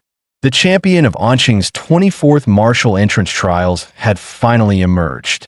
Ihi from Anqing First High. Rumor has it you came from behind, rising through the ranks late. Now that you've claimed the top spot, is there anything you'd like to say? He stepped forward, voice steady. First, I want to thank my teacher. When I was at my lowest, he didn't give up on me. His encouragement gave me the will to fight. Back in front of the live stream, Ihi's homeroom teacher wiped away tears. He felt overwhelmed with guilt. How had he overlooked this monstrous talent until just before the exam? He didn't feel worthy of the praise. And next, suddenly, in the front row of the audience, the school principal started waving wildly at Ihi. He held both hands in the air, flashing a big 2-0 gesture. 2 million. Ihi, promote our school a bit, and I'll give you 2 million in scholarship money. Ihi's eyes instantly lit up like dollar signs. I'd also like to thank my alma mater and our brilliant principal. Without his wise leadership, how could Anqing First High have achieved such greatness? And finally, I want to thank myself, Ihi said with complete sincerity. Without my hard work, relentless dedication, and unmatched intelligence, none of this would have been possible. He said it with a straight face, absolutely no shame. Just then, the familiar system interface popped up, frowny face, congratulations, host. You have earned the title Top Scholar. Reward. 1 random template ability draw unlocked. Wait, Top Scholar is an actual title. He blinked, then grinned. So, the template has an achievement system too? That's a sweet surprise. Meanwhile, in the stadium hallway, a swarm of reporters had already cornered Ihi, cameras and mics closing in from all sides. Ihi, was there a lot of pressure winning this year's championship? How did you manage such rapid growth in just 6 months? Will you be applying to Capital Star University? He raised his hands in surrender, exasperated. Please stop chasing me. I really need to pee. But one sleazy-looking guy shoved a phone in his face, smirking. Quick question. Between Lu Qingzhu and Kai Shaoling, who's prettier? Or are you more into Xingguan? Or maybe Chuzhou? Nope, I'm out. He bolted like a rocket. He had no time for weird fan service interviews. After finally shaking off the media mob, he ducked into the empty basketball court, finally catching his breath. His eyes lit up with excitement. So the template isn't a one-and-done deal. I can unlock more through the system. This is insane. I'm loving it. Just then, a calm voice sounded behind him. Congratulations on becoming the top scholar. He jolted in surprise, spinning around, thinking another reporter had found him. The man took off his hat and smiled. Relax. I'm not with the media. I'm from Capital Star. Let's talk about something a bit more classified, like the gene lock. He froze. Gene lock. He hadn't unlocked any so-called gene lock. All his powers came from monster templates. Could this guy know his secret? Who was he? From what little memory he had of the original host, that term had only ever come up once, from his supposedly ordinary father. The man pulled a file from his bag and said with a smirk, Tell me, aren't you curious? Your father, a regular taxi driver. How would someone like him even know about something like a gene lock? He raised an eyebrow. Wait, could my old man actually be some kind of hidden expert? The man handed him the file. Due to your unique status, Capital Star has authorized the release of a restricted document. He opened it, and his eyes widened as he read. Project Prometheus, once a dominant force in Blue Star's biological gene research. After a classified incident, the institute was blacklisted by multiple nations. Its key researchers went underground, erasing their identities. The gene lock was among their most ambitious experiments. He slowly closed the file, realization hitting him hard. So you guys think my regular OL cab-driving dad was actually a senior researcher at Prometheus? And me? I'm one of their secret experiments. Please don't worry, the man in the trench coat said gently. The government isn't here to threaten you. I'm just here to inform you. After all, as the subject involved, you have the right to know the truth. He clearly feared he might panic and do something reckless. You're now part of a national-level cultivation program. Your safety is our top priority from here on out. He stared at him, deadpan. Bro, I'm probably calmer than you right now. Seriously. Then his face changed in an instant, switching to smug mode. Ugh, fame is such a pain. So much attention, so many questions. Society really is all about status, huh? The man blinked in silence, then turned and walked away without another word. As soon as he left, he rubbed his hands together, eyes sparkling. Finally, he's gone. This exam run was a jackpot. Top university offer, $2 million in scholarship money, another $800K bonus, and most importantly, new template draw, here I come. He wasted no time summoning the system interface and hitting draw. Sure, he knew legendary tier templates like Godzilla were rare, but he couldn't help hoping for another miracle. A swirling black vortex appeared on the screen, filled with monstrous growls and echoing roars, like a cursed vault full of ancient beasts. He stared in awe, slack-jawed. A moment later, the result appeared: D-class template. D-class template. Colossus type, humanoid, bloodline abilities. Size increase up to 60 meters. High-pressure steam emission. Evolutionary path. Proto-giant hybrid. Compatibility, 1%. E's eyes gleamed brighter by the second. So, template abilities can stack. If I combine the Colossus-type humanoid with the Berserker Emperor Mothra, wouldn't that make me the true king of monsters?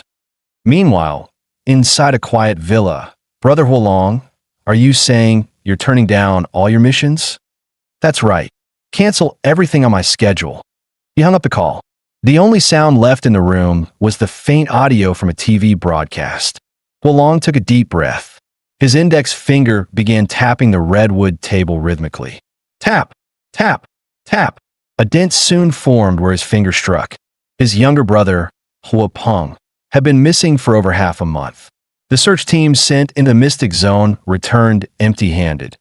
Not even a corpse, an experienced hunter of forbidden realms. Huolong didn't need confirmation. His brother was dead. Worse, the scene had been cleaned. No trace, no mistake. Still, the rescue team didn't come back empty-handed. At the last known location, they recovered samples, and testing revealed traces of nuclear radiation. Huolong's eyes stayed locked on the TV screen. It was replaying footage from the Anqing Martial Finals. The image froze, unleashing a blinding blue beam of atomic breath. Little brother, he murmured, I told you to stay out of the underground, to quit that life. Why didn't you listen? Before Mom passed, she made me promise I'd look after you. Now I can't even find your body. His eyes closed, weighed down with sorrow and guilt. Then the TV announcer declared, final winner, of Anqing first high. Huolong opened his eyes slowly, bloodshot and deadly calm. A rare genius, no doubt. Capital Star University will surely come calling. But too bad, they won't get the chance to see you enroll. Today, he was planning to head into a Mystic Zone to test his new theory, combining the Godzilla template with the Colossus-type template in actual combat. But just as he was getting ready, he received an unexpected letter from Chuzhou.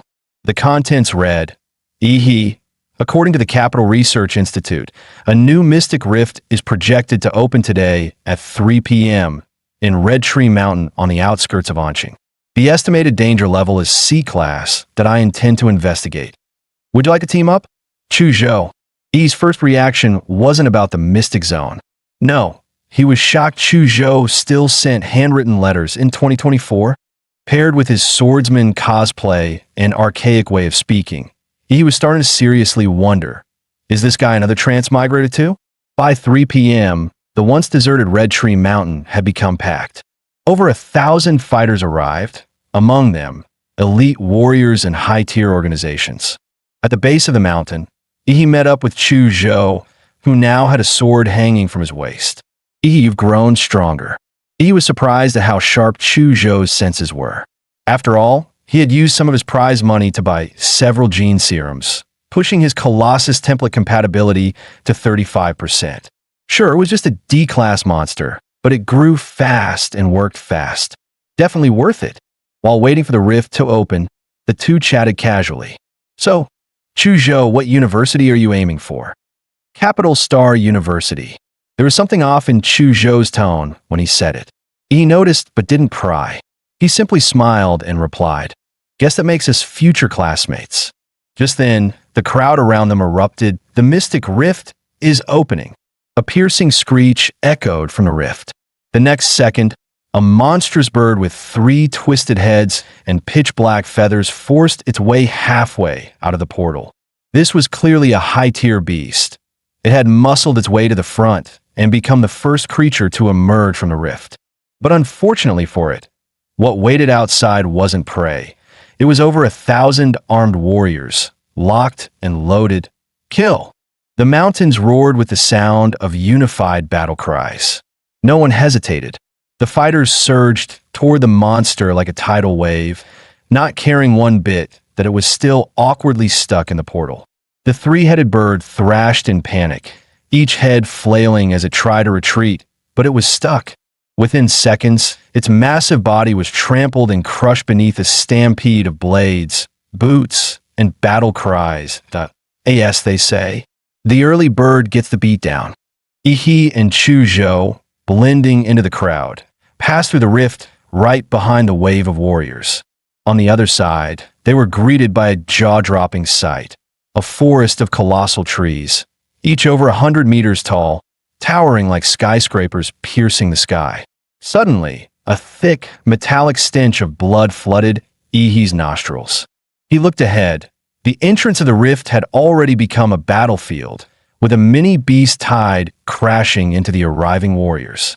Screams, roars, and the clash of steel filled the air, merging into a brutal, chaotic symphony of war. He quickly realized the warriors weren't just here to loot the Mystic Zone. They were holding the front line for a reason.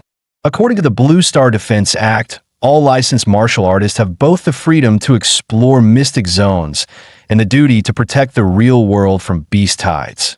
Anyone who ignores that duty and lets a tide slip into the outside world, causing civilian casualties, will be stripped of their warrior status and tried in military court. For a warrior, the greater the power, the heavier the responsibility. Ihi and Chuzhou joined the front line, pushing back against the oncoming beast tide. Chuzhou activated his bloodline, unleashing waves of icy energy that froze the beast's legs in place, locking down the path ahead. Suddenly, a beast lunged at him from behind. In a split second, he launched his atomic detonation fist, blowing the ambusher into mist and melted flesh. "Watch your back," he said, completely unfazed. Then, almost lazily, he added, "These Mystic Zone beasts? Not a single one can put up a decent fight." Behind him lay a field of smoldering corpses. Chuzhou was stunned. He'd been carefully holding the line, and he had already wiped out an entire section of monsters. The creatures he killed weren't just burned, they were dissolved, as if every cell in their body had been disintegrated from within. That was the terror of atomic radiation, silent, invisible, and absolutely devastating. And now, for the first time in the open battlefield, Ihi, the walking nuclear disaster zone, could unleash his power freely. Roar! Scree! Beasts howled as they charged at him, only to melt into puddles of gore a few meters away, cooked alive by the sheer heat radiating from his body. On another part of the battlefield, warriors locked in desperate melee turned their heads, only to see that the warriors behind them were already relaxing and wiping sweat. Yo, what the hell? They done already? Did they bring in some high-tier merc? Nope. That's the top scorer from Anqing's entrance exams. The what? Wasn't he just a trainee? How's a kid soloing entire waves of monsters? You didn't watch this year's entrance exam broadcast? Nah. Who wants to watch high schoolers fight? Idiot. That high schooler could mop the floor with 10 of you. As the battle dragged on, exhaustion began to show on the warriors' faces. Then someone shouted, "Drive the beasts toward the top scorer." And just like that, the battlefield adapted. Everyone instinctively pivoted, using Ihi's nuclear radiation field as a natural kill zone against the monster tide. No one knew how long the fighting had lasted. But then, boom, a signal flare burst in the sky. Eyes that had gone dull with fatigue suddenly lit up. Decapitation confirmed. The alpha beast is down. We did it. The tide is breaking. Monsters are retreating. Don't let up. Finish them off. Chuzhou finally exhaled, relief washing over him. The first wave of Red Tree Mountain's beast tide was over to the 1,000+ warriors who had entered. Only about 800 remained. He strolled over casually, lugging several massive sacks behind him. His chill attitude stood out like a sore thumb amid the blood-soaked survivors. Phew. Hey, Chuzhou, real talk. I'm running out of hands here. How am I supposed to carry all this loot? With a thud, he dropped several bulging sacks of monster cores in front of him. Chuzhou silently handed over a silver black ring. My spatial ring. Use it. Whoa, nice. A space ring? Those go for tens of millions on the market. He eagerly stuffed the bags inside. I knew you were secretly loaded. Wusun's back. Thank the heavens. If he hadn't taken out the elite beast, we'd have all died out there. The crowd parted automatically as a tall, broad-shouldered man strode forward. Righteous energy radiating from him like a wall. He quickly realized. This guy was heading straight for him. Hello there. Anqing's top scholar, the man said with a warm smile. Name's Wu Sun, regional commander of the Silver Wolf Mercenary Corps. I've heard what you did out there today. Outstanding work. Now tell me, would you be interested in joining our corps? It won't interfere with your university plans. In fact, you'll receive tons of benefits, gear access, and support. For someone like you, I'm ready to offer an S-rank member contract on spot. Wu Sun's offer immediately drew gasps from the surrounding warriors. The Silver Wolf Corps, a nationally renowned mercenary group, and their regional commander personally recruiting Ihi, that was a once-in-a-lifetime opportunity. Becoming a warrior was an expensive path. Without faction support, few could go far. In an S-rank contract, even elite students from Capital Star University rarely received such treatment. Just then, a dazzling striped tiger stepped out from the crowd. On its back sat a striking woman with a bold, commanding presence. So that's why you rushed ahead? Wu Sun, she teased. Trying to steal the prize before the rest of us showed up? She turned to Ihi. Ihi, how about joining the Chengda Corps instead? We may be smaller than Silver Wolf, but if you join us, I'll personally guarantee you'll receive 15% of our monthly cultivation resources. No strings attached. Gasp! That was an offer. That was basically giving him a stake in the guild. A high schooler. And they were throwing elite-tier contracts at him. He, however, simply smiled and shook his head. Thanks, but for now, I'm not planning to join any corps. The woman chuckled, unfazed. Just as I thought, landing the top scorer was never going to be easy. No worries. Consider this our introduction. If you ever need anything, the Silver Wolf Corps is only a call away. The Chengda Corps, too, she added with a wink. We'll be ready. With the beast tide finally over, the warriors entered the free exploration phase. Chuzhou offered a suggestion. This is a giant forest. The layout's tricky. Let's climb to the canopy and scout the terrain first before heading deeper. He nodded. That was his plan too. He activated his nuclear radiance mode, atomic energy gathering beneath his feet, then blasted upward like a human rocket, shooting straight toward the treetops. Before long, the two stood atop a colossal tree, hundreds of meters tall, overlooking the entire mystic zone. Wait, what is that? He suddenly narrowed his eyes, stunned. Far off, near the foot of a distant mountain range, a group of gigantic humanoid figures was moving slowly. Even from hundreds of kilometers away, their silhouettes were unmistakable. Those things have to be, what, a kilometer tall? He murmured. That's beyond insane. Chuzhou was about to respond, but he spoke first, voice steady and filled with fire. Unimaginable? Nah, we're still young. Give it a few more years, and we might be the ones hunting them. Maybe even uncovering the truth behind this whole mystic zone thing. Chuzhou turned, slightly awestruck. When faced with such overwhelming unknowns, his instinct was fear. But Ihi, his instinct was to conquer. In that moment, Chuzhou understood. He wasn't just stronger in power. He had the spirit of a true warrior. Meanwhile, Ihi himself was practically buzzing with excitement. Just you wait, you walking mountains. One day, all your monster cores will be mine. Suddenly, his life field sensor kicked in, giving him a full read of all living entities across the mystic zone. One spot stood out. To the southeast, a massive lake region, a complete blank. No life signs. Nothing. It was like a dead zone. A void. Now that's suspicious, he muttered, his eyes gleaming. The stranger the waters, the bigger the fish, that's where the real loot is. Without hesitation, he turned to Chu Zhou. Let's go. Time to gamble big at the lake. He and Chu Zhou quickly made their way through the giant forest and arrived at the edge of the mysterious lake.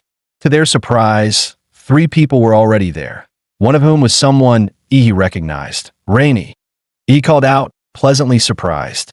Well, if it isn't Anqing's little champion, Huang Yuli replied with a teasing smile.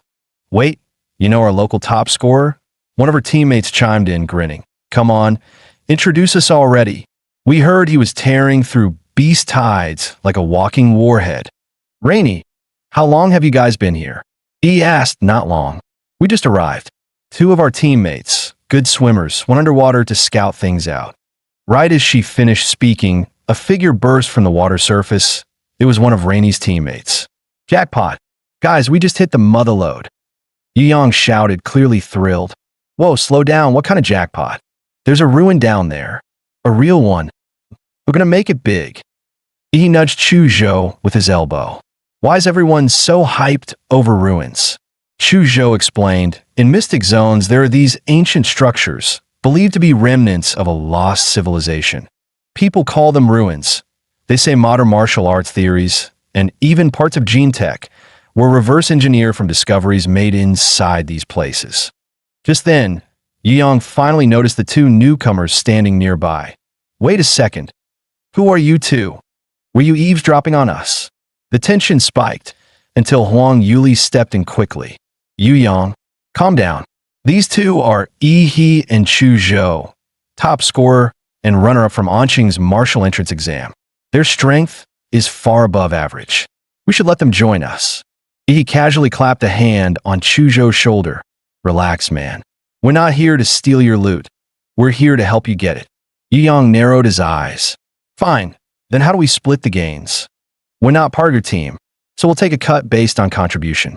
We earn it, we keep it. He replied smoothly.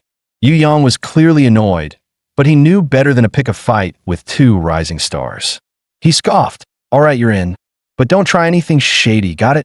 With that settled, Yu Yang led the way, diving into the lake. The others followed one after another. Thanks to their enhanced physical strength and lung capacity, all 6 warriors dove roughly 30 meters deep. There, Yu Yang located a marker he'd left earlier and led the group into a submerged cave tunnel. That passage leads to the ruin, he said. Once they surfaced inside the cave, Yu Yang immediately looked around. Huh? Where's Li Wei? I told him to stand guard right here. Maybe he found something and decided to keep it for himself. One of the teammates muttered, clearly irritated. Yu Yang pulled out his radio and tried calling Li Wei multiple times, but got no response. When you first got here, did either of you check for signs of monster activity? Huang Yuli asked calmly. Nope. Li Wei and I even deployed beast lure charges. Nothing showed up. Not even a single strand of fur. Li Wei's missing. Are we really sure we should keep going? One teammate asked hesitantly. After a brief silence, Yu Yang gritted his teeth and barked out. We have to explore it. Riches and glory are right in front of you. If you're too scared to reach for them, you'll be stuck at the bottom forever. Anyone afraid of dying can leave now. But if you want to get rich, follow me. No one moved. Even the teammate who had just expressed doubt stayed silent, that Yu Yang was right. If there was really a ruin ahead, no one was willing to watch someone else walk off with the treasure. All right then, he said. Let's move. With a heavy silence hanging in the air, Yu Yang led the way, and the group stayed on high alert. Every step deeper into the unknown. He switched on a UV flashlight, illuminating the path ahead on the ground, glowing faintly, were the symbols he and Li Wei had marked earlier. The team pushed forward, the tunnel narrowed and narrowed, until only one person could pass at a time. He, walking in the cramped space, narrowed his eyes slightly. He glanced back at Chu Zhou. Their eyes met, and they communicated in silent lip sync. Something's off. Chu Zhou, yeah, the timing doesn't add up. Rainy said they got to the lake only 10 minutes ago. Yet these 2 managed to find this cave, swim through the lake, discover a hidden tunnel, and navigate all the way to a ruined entrance? That's not scouting, that's straight up wall hack. Chu Zhou whispered under his breath. Pretty clear we're being played. Want to warn your friend and get out of here. But Yi smirked, eyes gleaming. Relax that I've got a trump card. Soon, the group arrived in a massive underground cavern, easily the size of a football field. Dark green vines covered every inch of the floor, walls, and ceiling. But what made their blood run cold were the things entangled in the vines. Dim, lifeless monster cores and piles of ash where creatures had been reduced to dust. And no wonder the lake had been so eerily quiet. Something down here had already devoured every other predator. Huang Yuli's expression darkened instantly. Her voice was cold. Yu Yang, where's the ruin you promised? One of her teammates let out a piercing scream, pointing to the far side of the cavern. There, a mummified corpse suspended in the air, pierced clean through by thick vines. Judging by the clothing, it was Li Wei. Huang Yuli and another woman stumbled back, pale and horrified. Yu Yang, meanwhile, collapsed to his knees, clutching his head and muttering hysterically. The ruin. Where is it? It was supposed to be here. Li Wei's dead. How'd he die? The vines, the vines. Suddenly, clarity flickered in his eyes. His voice broke into a desperate shout. I think the vines got to me too. Run. Splat. His head exploded like a firecracker, sending blood and bone flying. From the shredded remains, several vines slithered out, twisting like demonic tentacles. Yu Yang! Huang Yuli screamed, her voice cracking with disbelief and horror. In that instant, Yi acted, unleashing a devastating atomic breath straight at the threat. Boom! A blinding blue energy beam exploded forward, incinerating the upper half of Yu Yang's body along with the writhing vines that had infested him. Yi's eyes were cold, his tone even colder. I didn't expect a monster with this level of intelligence. It killed 2 fighters, took over one of their minds, then used his body as bait to lure in more victims. That's not hunting, that's strategic ambush, which means we're already deep inside its feeding ground. Crack, crash, behind them, massive stones and thick vines suddenly collapsed across the only exit, sealing them incompletely. Chu Zhou's gaze locked on the moving vines. I've read about this species. It's a tier 2 royal class monster, a ghost vine demon. Huang Yuli's breath hitched. Royal class? Those things aren't measured by normal tiers. We're all tier 1 at best. We can't handle that kind of power. He just cracked a wide grin, his white teeth flashing. Don't care what tier it is. Watch me blow it to pieces. Just as he was about to activate his Titan form, boom! The collapsed tunnel behind them erupted open from the other side. A figure emerged, cloaked in black, body shrouded in raging blood energy that twisted the very air. A trail of crimson smoke billowed behind him like a battlefield banner. I've come to kill you. Someone in the group gasped. That's Blood-Chi Smoke. He's a stage 8 martial artist. He glanced back calmly. Didn't expect someone would still be tailing me. Huolong frowned. Word had someone used radiation to hold back a beast tide in the Red Tree Mountains that I knew it had to be you. I just followed the residual radiation. It led me straight here. To stay hidden, I held my breath, slowed my heartbeat, even feigned death in the underground caverns, but you still noticed and even blocked the path with boulders and oh wonder you're the one who nearly wiped out my entire clan. He looked genuinely confused. Who even are you, old man? You just barged in and started ranting. Do we even know each other? Cut the act. Huolong roared like thunder and launched himself at Yi with explosive force. But his expression changed mid-charge. This wasn't some ancient ruin. It was a monster's den. No, this was the lair of a devil vine. He'd been lured here on purpose. Was this all Yi's trap? Damn it. This was your plan all along. Huolong cursed. That devil vine drains energy and releases neurotoxin.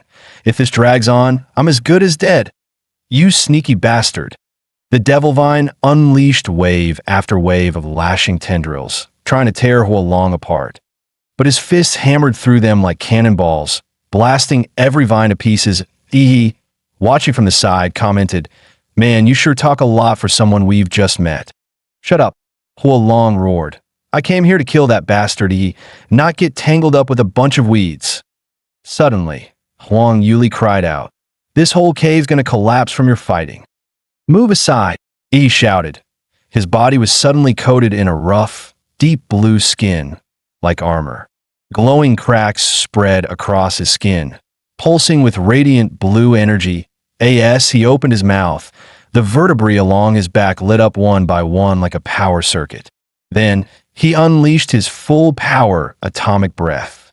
The blazing blue beam punched through the cavern ceiling, pierced the underground lake above, and shot straight into the sky. Water came flooding through the gaping hole, pouring into the cave. And just like that, an escape path was revealed. "Yuli, you guys go first," Yi shouted. "You're not going anywhere." Hua Long bellowed. His energy erupted, vaporizing all the nearby devil vine tendrils. Then he stomped the ground, launching himself like a missile straight at Yi. Chu Zhou drew his sword the moment danger struck. His bloodline power surged, and his soul-piercing sword aura froze everything in its path under a thick layer of frost. When his icy slash clashed with the fiery punch, steam exploded everywhere, blanketing the cavern in mist. "As long as I'm here, you won't lay a finger on Yi." "TCH, bold words, kid," Hua Long sneered. "I'm an 8th level martial breaker. You think a little frost is going to stop me?" But before he could finish bragging, he had already closed the distance and fired off an atomic blast fist at point-blank range. A blinding surge of blue light lit up the entire underground cavern. Caught completely off guard, Hua Long was sent flying, crashing into the stone wall with a thunderous boom. "Get out of here. That guy's too strong for you right now. Leave him to me." Hearing Yi's firm voice, Chu Zhou realized staying would only be a burden. He turned and retreated without hesitation. Moments after Chu Zhou left, the cavern began to collapse. Massive rocks crashed down, revealing thick, writhing devil vine roots. Yet facing both Hua Long and the encroaching monster, he didn't flinch. Instead, he raised his hand and bit down hard on his own flesh. On the surface, Huang Yuli and the others stood by the lakeside, watching as the water roiled violently. The rumble of collapsing rock echoed from deep below. When Chu Zhou finally emerged from the lake, Huang Yuli let out a breath of relief, only to realize he hadn't followed him up. Just as Huang Yuli was about to speak, a deafening boom ripped through the lake. A brilliant blue bolt of lightning shot skyward, lighting up the entire lake. When a titan transforms, the process releases an immense burst of energy, often taking the form of thunderous lightning. Especially in the case of a colossal titan, whose transformation produces the most devastating energy output due to its massive size. It's so destructive, it's often compared to a humanoid nuke, capable of leveling an entire military harbor upon transforming. And this time, the one transforming was none other than Yi, the atomic-powered human Godzilla. What erupted from him wasn't just light. It was a full-blown nuclear event. Hua Long was instantly incinerated by the blast, charred before he even had time to react. Torrents of lake water shot upward, flooding the air. Clouds of steam billowed as if the entire lake had begun to boil. Through the haze, the group vaguely saw a massive shadow flash by, but it vanished just as quickly, leaving them unsure if it was real or just their imagination. As they stood on alert, Yi crawled out of the water and shouted, "Chu Zhou, toss me some clothes." After changing, Chu Zhou asked curiously, "What the hell was that explosion?" He casually made something up? That mystery fighter? He blew himself up with a plasma bomb, took the devil vine with him. Chu Zhou scratched his head, "But I swear I saw some kind of giant in the fog." "Nope, just the explosion messing with your eyes," he interrupted quickly. After successfully brushing them off, he let out a quiet sigh of relief. If they ever found out he had a monster transformation template, things would get complicated fast. He did go a little overboard. The guy got vaporized, not even a corpse left to loot. At least he managed to secure the devil vine's core. After barely surviving their ordeal, Huang Yuli and the others were utterly drained and ready to leave the secret realm. We'll head out first, Huang Yuli said apologetically. Sorry for dragging you into this mess. Not only was it a wasted trip for you, but you even had to save us. We'll make it up to you once you're out. Grinned. Come on, Yuli. Don't be so formal that let's just call it payback for the time you helped me. If you try to repay me again, I'll just end up owing you all over. Huang Yuli chuckled and dropped the subject. She waved goodbye and left with her team. And Chu Zhou then continued exploring the secret realm. Thanks to Yi's powerful life field sensing ability, they racked up quite a haul. By the third day, feeling they'd gathered enough, they decided it was time to leave. Returning to the real world, they looked up and were stunned to see planes flying overhead. It's only been a few days, and this place has already been turned into a town with cargo planes. Man, the infrastructure speed in this country is just insane. Headed to the Relic Appraisal Center to have his loot evaluated and to pay the 10% tax. Sir, please be careful, the staff reminded him. If these items are damaged, it'll be your loss too. Scratched his head. Sorry, I brought too much stuff that if I don't start unloading fast, you guys won't be done by noon. No worries, sir. We're professionals, the staff assured him with a smile. With a sigh, he took off his spatial ring. And then he began pulling out bags one after another. As the staff watched he pull out the final bag, she couldn't help but mutter inwardly. Bag after bag. Is this a relic appraisal or a warehouse delivery? She asked nervously. Yes, sir. Is that all of it? He grinned smugly. All done, but you better start calculating fast. We've still got a whole pile of spirit herbs coming. After wrapping up the monster core appraisal, he moved over to the herb assessment counter. At this point, green and white grade monster cores no longer benefited him, so he sold them off for cash. The real treasures were the 5 blue tier cores from tier 3 monsters he collected during the Beast Tide, and the green core laced with golden veins, dropped by the tier 2 royal class Devilvine, his most valuable prize. After selling everything, his bank account balance shot past 20 million in Xia currency. Yet even staring at the endless string of zeros, he didn't feel much joy. Honestly, all that money still wasn't as satisfying as boosting his compatibility rate by just 10%. After all, in this world, raw power was the one true truth. Now the question was, how could he spend this money for the biggest upgrade? The gene serums available on the market were no different from low-tier monster cores, useless for enhancing either of his current templates. He let out a sigh. Even my templates are picky now. Seriously? They become more high maintenance than I am. He wanted higher grade serums, of course, but those were all under strict purchasing limits. And with his current clearance level, he didn't even qualify to join the queue. Still, there was another route to power: martial arts. During the college entrance exam, he had outperformed geniuses like Lu Qingzhu thanks entirely to the absurd stats from his Godzilla template. But in terms of actual technique, he couldn't even compete with the martial arts nerds. Time to change that, with some overpowered martial skills. And if anyone in his circle had the connections to get high-level techniques, it was the principal of number 1 high dot. He chuckled to himself. Time to pay a visit to the wise old man and drain his golden loot. Not long after, he barged into the principal's office. The principal calmly poured him a cup of tea. With years of experience and a sixth sense for student scheming, the old man instantly saw through him. This kid clearly wanted something. He casually pulled out a bottle of pricey liquor. Inside floated a rare ginseng herb. Rumor had it, no middle-aged man could resist this miracle brew that supposedly boosted vitality, stamina, and other things. After a few polite words, he cut straight to the point. Principal, I'm looking to learn some powerful martial techniques that I haven't entered university yet, so my only option is to reach out to martial families that you have any connections? The principal frowned. You've already been admitted to Huadu University. It's practically guaranteed. Why rush? You can learn all that stuff once you're enrolled. But I'm really hungry for growth, sir. Fine.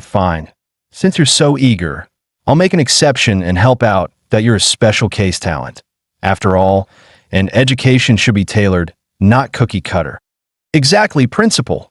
Rules are dead. People are alive. With flexible educators like you, the academic world still has hope. The next day around noon, E's phone rang. It's done. You can head over now. Really? That's amazing. Thank you. Which martial family is it? The Liu family in Anqing.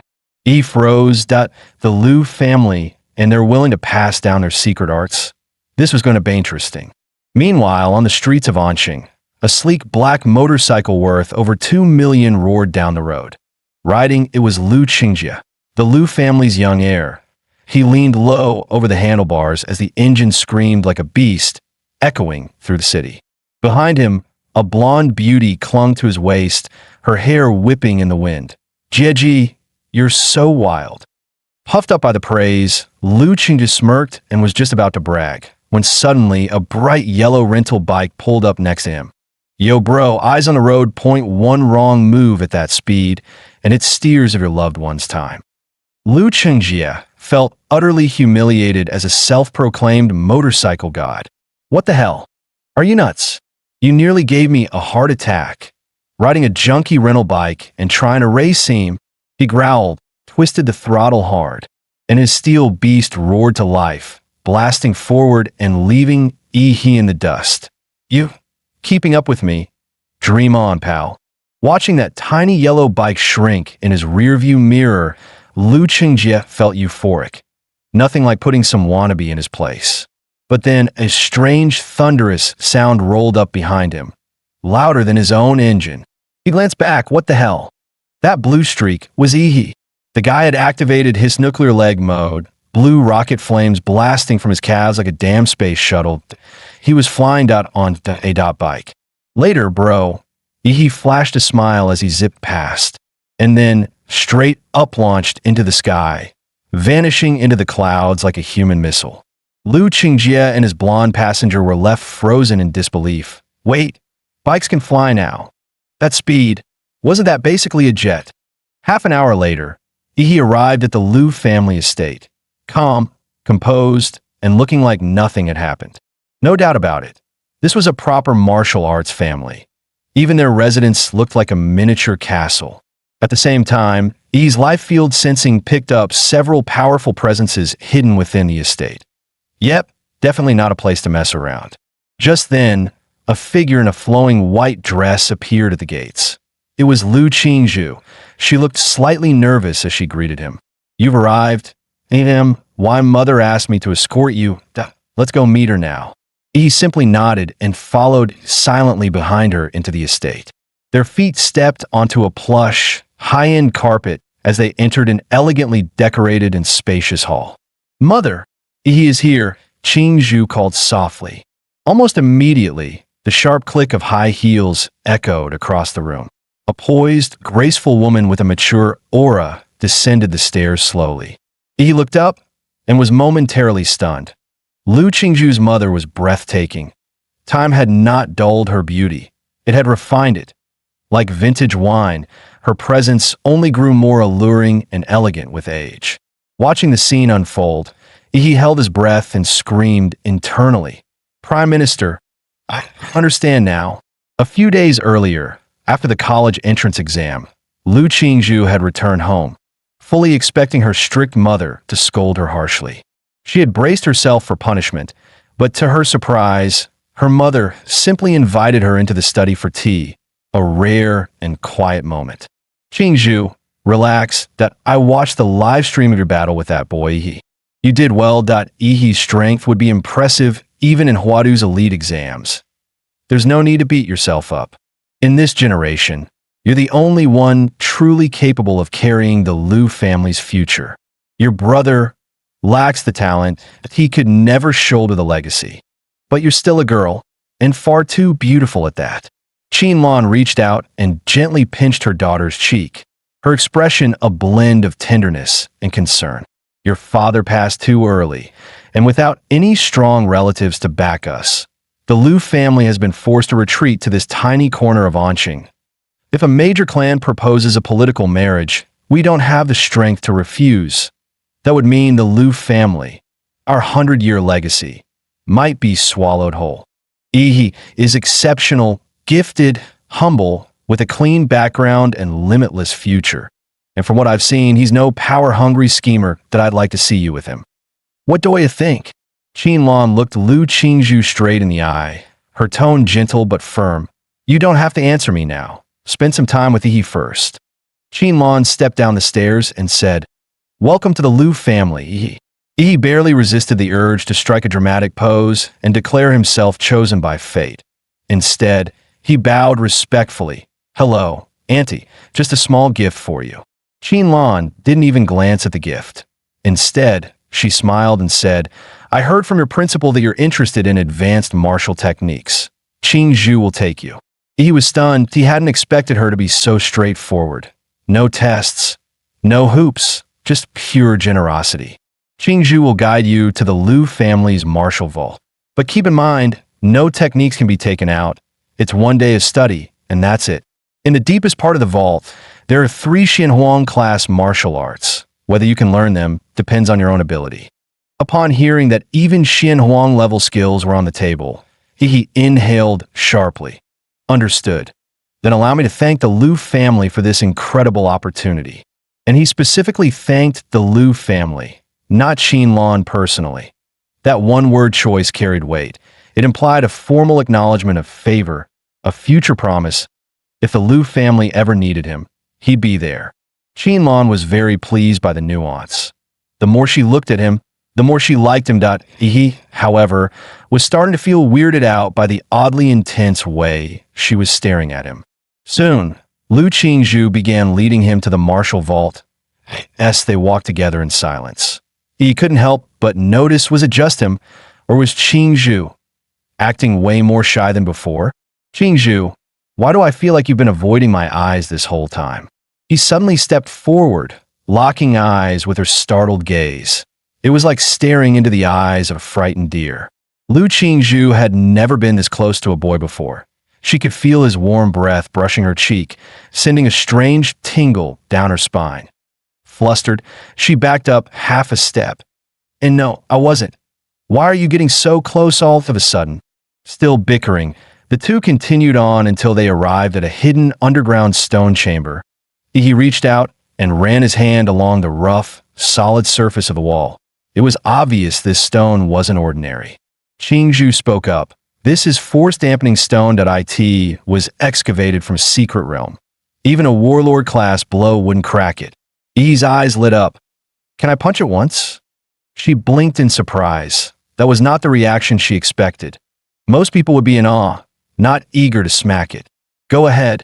Yi clenched his fist, every cell in his body surging with atomic energy. Blue light surged across his knuckles. His punch sliced through the air and slammed in the wall with full force. A shock wave erupted, sending Qingzhu's white dress fluttering. But instead an explosion. The blue energy was absorbed directly into the wall. The IT rippled outward like water on a calm lake, dispersing in waves, not even a scratch left behind. He could feel it clearly. His normally unstoppable, all-out punch had been swallowed like a stone dropped into the sea. Over 90% of its power simply vanished into the wall. Come on, I'll take you to pick a martial art. Lu Qingzhu, seeing him finally take a loss, couldn't help but smirk. She walked ahead, her steps noticeably lighter. The skills here sorted by category, movement techniques, defensive forms, body cultivation, swordsmanship, that sort of thing. As she spoke, she handed Yi a sleek black and gold ID card. Just swipe this to access whatever you want. The Xianhuang class techniques are in a private chamber at the very back, also car protected. But listen, you won't master one in a day. That 18 most, you'll scratch the surface. Honestly, she added, I don't know if my mother did you a favor or set you up that I could help you pick a few high-tier skills that aren't Xianhuang level, but they'd be way easier for you to learn and actually suited to your style. Yi grinned. Look at you, worried about me? Then he turned serious. If I don't even dare to face the strongest option when it's right in front of me, I might as well quit now and go home. Seeing how determined he was, Qingzhu said nothing more. She stepped forward and opened the thick black stone door to the vault. Inside were 3 secure cases, each labeled with a name. Two of them read ephemeral shadow Stepan primordial jade fingers, the very techniques Qingzhu had shown before. The third one, though, was unfamiliar, flesh-bound demon prison. You can't just read Qianhuang techniques like a book, Qingzhu explained. They're encoded with something called martial resonance, a kind of spiritual rhythm left behind by the original creator. If you can't feel it, or if your own nature clashes with it, you won't even be able to start training. Put simply, these techniques are alive. You don't choose them. They choose you. He nodded, then confidently pointed at the one with the most brutal-sounding name, Fleshbound Demon Prison. I was born for this technique, he declared, full of swagger. Lu Qingzhu opened the case. Inside wasn't a scroll or a book, but a fearsome bronze statue. The statue was a hulking figure with rippling muscles, and in the grooves of its body, twisted, ghostly faces screamed silently, as if 100 evil spirits had been forcibly sealed within. The aura was downright chilling. As the statue was revealed, he blinked in shock. Wait, Thesis the martial technique? And then he really started hearing ghostly wails echoing in his ears. Qianhuang techniques aren't always written, Qingzhu explained. They can take the form of statues, paintings, relics, anything capable of holding martial resonance. That's what makes grandmasters so mysterious. Only grandmasters can distill that essence, what we call martial resonance, and seal it into an object for future generations to inherit. With her explanation finished, Qingzhu turned to leave. From here on, it's up to you. Wait, hold on, what do you mean up to me? You didn't even tell me how to learn it. Just feel it that if the resonance chooses you, it'll come to you. He stared at her, utterly baffled that is she trolling me right now? Ugh, whatever. Thinking too hard gives me a headache. Beyond dropped flat onto the floor and muttered, if it's all about fate, I'll let fate find me in my sleep. And just like that, out cold. Watching from the surveillance room, Lu Qingzhu let out a sigh and face-palmed. Honestly, this is so you. Suddenly, he found himself in a strange new space. An old, decrepit temple covered in dust. The angry-faced deity on the altar had one arm broken clean off. So this is what they meant by entering the resonance realm. This whole place is the martial resonance, the spiritual echo of the technique. He tried channeling his power, but nothing that in Ochi. Not even a flicker of atomic energy from his Demonra template that IT was like being reduced to a powerless civilian. Thankfully, the monster interface still worked frowny face warning. Host consciousness detected inside unknown domain. Engaging mental body reinforcement to prevent death. But it wasn't just the system that a rough, savage voice suddenly thundered in his ears. On the remaining arm of the Wrath Face Guardian statue, a massive brute now stood, built like a battle-hardened grizzly.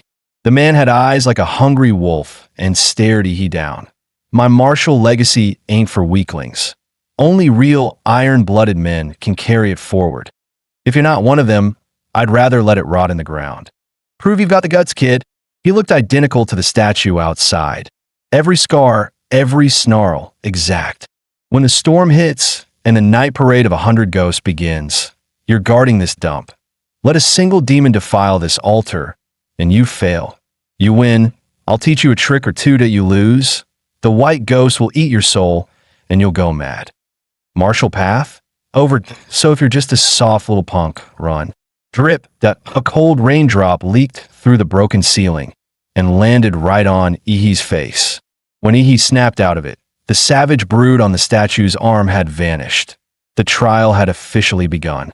Behind the Wrath Face Guardian's throne, he found a rusted, battered longsword.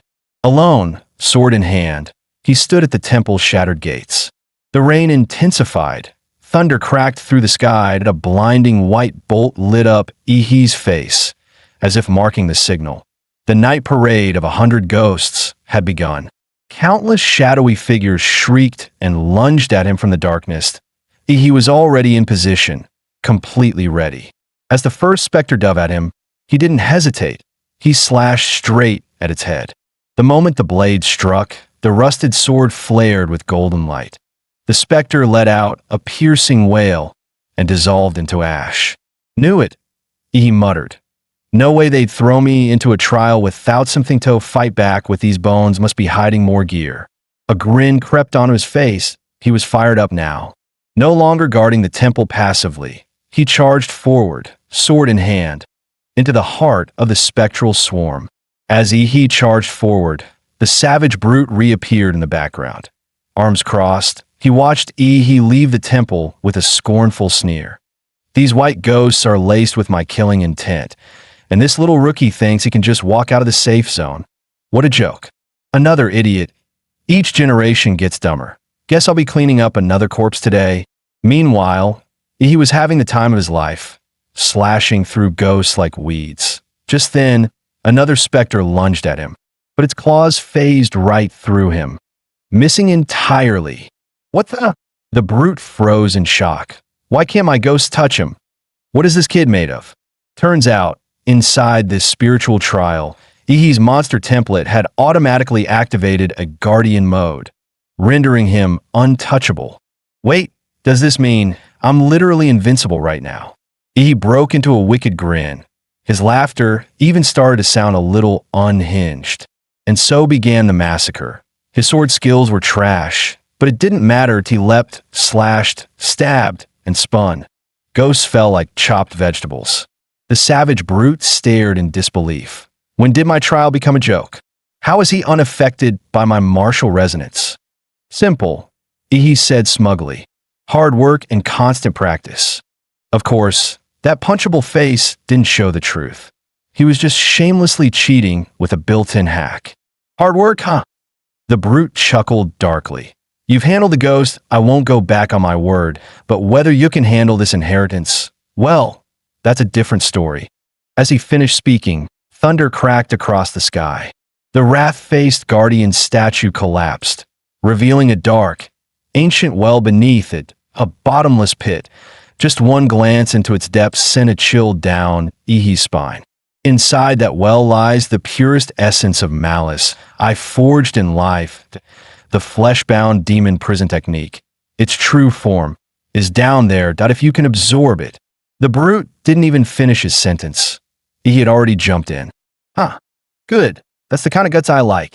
He couldn't help but grin, truly impressed for the first time. In his prime, this man had been a legend, one of the few to conquer an S-rank secret realm. His rise and fall were both tied to one technique, flesh-bound demon prison. But as age weakened his body, the very malice and vengeful spirits he had sealed within began to claw back, twisting his mind, driving him mad, until he started killing those closest to him.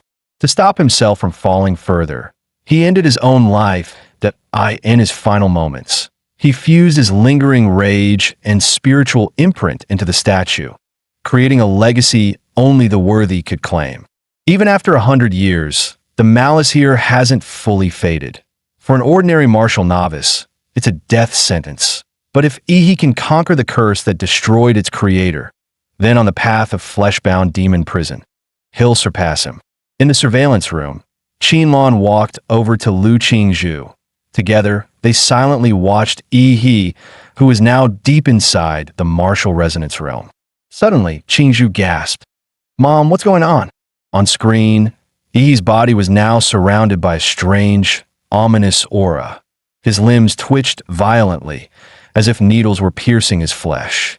Just moments ago, he'd been smiling in his sleep, like he was having the time of his life. Now, he was convulsing like he'd been electrocuted. Worse, tiny streams of blood had begun to seep from his pores. Qinlan, however, showed no panic. She calmly inhaled from her slim cigarette, then exhaled. This third Chewang technique. Your grandfather stumbled upon it late in life. He tried to train in it. But even with his mastery, the resonance rejected him outright. It injured him severely. Since then, no one in the Liu family has dared touch it again. The stronger the power, the harsher the price. Heavy lies the crown. And since he chose to claim that power, he must be ready to... She stopped mid-sentence, eyes suddenly widening. On the screen, he yawned, then casually stretched, looking like he just woke up from the best nap of his life. The room went quiet. Qinlan looked mildly embarrassed. Qingzhu, on the other hand, grinned and said, "Mom, maybe Yi's cultivation isn't as dramatic as you made it sound." Yi opened his eyes and stared at the cracked, crumbling statue in front of him. He bowed deeply. "Thank you, Senior, for passing down your legacy." Then, the final echo of the brute's voice rang in his mind. "Kid, you're the most gifted person I've ever seen. Maybe you're the one who can uncover the truth behind the secret realm we never could. That unfinished mission now falls to your generation." Yi sighed internally. "Man, you've got me all wrong. I'm just using cheat codes." He clenched his fists, feeling the power surging within. Fleshbound demon prison, a body like a living Azura. Okay, so my stats didn't go up at all, but now that I've got Ishinwang technique in my arsenal, my combat powers easily doubled. Just then, the stone door creaked open. Qinlan and Lu Qingzhu stepped into the chamber. "Yi, did you succeed?" Yi grinned, flashing a row of bright white teeth. "Yet I nailed it." Qinlan stared in disbelief. "This can't be. Even with Qingzhu's talent, it takes at least a full week. No sleep, constant immersion in the resonance, to grasp Ishinwang technique that Yi, how long were you in there?" "An hour. You seriously NP'd your way to mastery." Qingzhu glanced at Yi, who now wore a smug little grin. "Everyone always called me the genius, but the real genius is standing right here." Noticing the skeptical looks on both their faces, Yi chuckled. "All right, you want proof? I'll give you a little demonstration." He gathered his chi from the dantian, channeling it into his palm. Normally, martial chi was invisible, but this wasn't normal. What formed his hand was black and red, crackling with malice. A twisted, corrupted aura born from the spiritual trial that put it simply, it worked like an enchant from a video game, coding weapons or strikes to boost their damage and lethality. Mountain-crushing fist. He dropped his stance, spine tight like a bowstring, core engaged, then launched a punch that exploded with black-red energy. The blast sent a gust of force rushing toward the mother and daughter, making them instinctively step back, and in the air, they swore they could hear a ghost wailing. Even Lu Qingzhu, known as a martial arts prodigy, narrowed her eyes in disbelief. That punch just now, the precision, the pressure, it was insane. Was that seriously just a mountain-crushing fist, the most basic, overused technique in town? Qinlan's gaze locked onto Yi, her expression unreadable. Yi, you really, she hadn't expected to be this wrong about him. Yi, on the other hand, was getting visibly uncomfortable under her intense stare. "Ma'am, please, your daughter's literally right next to you. Don't make this a weird romance subplot. I don't want to become the prime minister of this household." Qingzhu said sweetly, "Since you already mastered Ishinwang technique, want to try the other two? You still have a full day of learning time left." Qinlan raised an eyebrow and gave her daughter a sideways glance. "Girl, please, I'm trying to secure this genius as a future son-in-law, but he's not officially part of our family, yet we can't just hand over the entire Lu clan playbook all at once." He, having lived a whole second life, knew the importance of not being greedy. He smiled politely. "No need. Qingzhu Ishinwang technique is already more than enough. I'll need time to really master it. Also, Annie, I'm a bit tired, and there are things I need to take care of at home." Qinlan appreciated his restraint even more. "Very mature. I heard from the housekeeper that you showed up on a rental bike. Can you drive? Head to the garage and pick a car. You'll need something more convenient." That reminded Yi of someone he'd seen earlier. "Actually, Annie, I saw this guy riding a motorcycle earlier. It looked seriously cool. Do you have any of those?" Qinlan chuckled. "Oh, absolutely. You like motorcycles too? Same taste as my rebellious son. That I'll give you his favorite one. The best in his collection." A few minutes later, Lu Qingjie arrived home, just in time to hear Aunt Hong, the housekeeper, muttering something about his mom bringing in a future son-in-law. "What? A son-in-law?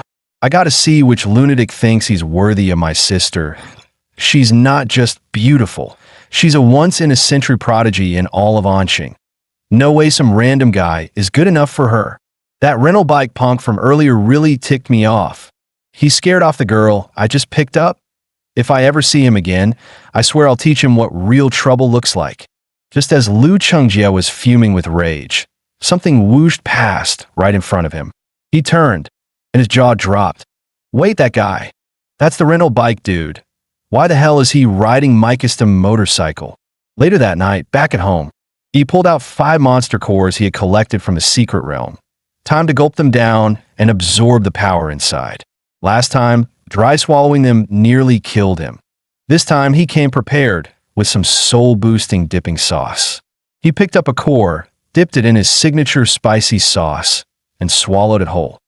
Instantly, a surge of energy exploded through his limbs, flooding his body with heat. He opened his system panel. Back in the Red Tree Mountain realm, he had used the Titan form template, standing around 50 meters tall. Compared to normal monsters, he was a behemoth. But compared to that thing, the mountain-sized, godlike entity hidden in the mist, he was tiny. All right then, let's go bigger. He dumped every single point into the Titan template. Then, without hesitation, he grabbed the rarest of the cores, the green one streaked with golden veins, dipped it in sauce, and swallowed it like a hot snack. Just as he was about to let the special monster core be absorbed by his Godzilla template, a system alert popped up unexpectedly. Ding! Legendary Godzilla template has absorbed a high-level plant-based life form. Genetic mutation detected in progress. Do you wish to prevent the template from mutating? Yes/no. He hesitated. Template mutation meant it could evolve into a completely new subclass, could be stronger or weaker than if he rolled into a garbage form. That'd bear reverse evolution. Screw it, he muttered. Life's about taking chances. Rental bike to super bike, right? He hit do not prevent mutation. The system chimed again, frowny face mutation path unlocked. Legendary Godzilla plus plant attribute S-class variant. Planet Godzilla template. When the current template reaches 100% integration, there will be a 2% chance to evolve into Planet Godzilla. Absorbing more high-quality plant-based life forms will further increase that probability. Hearing the alert, he let out a deep breath. Phew, jackpot. Planet Godzilla might look similar to the regular version on the outside, but size-wise, it was on a whole different level.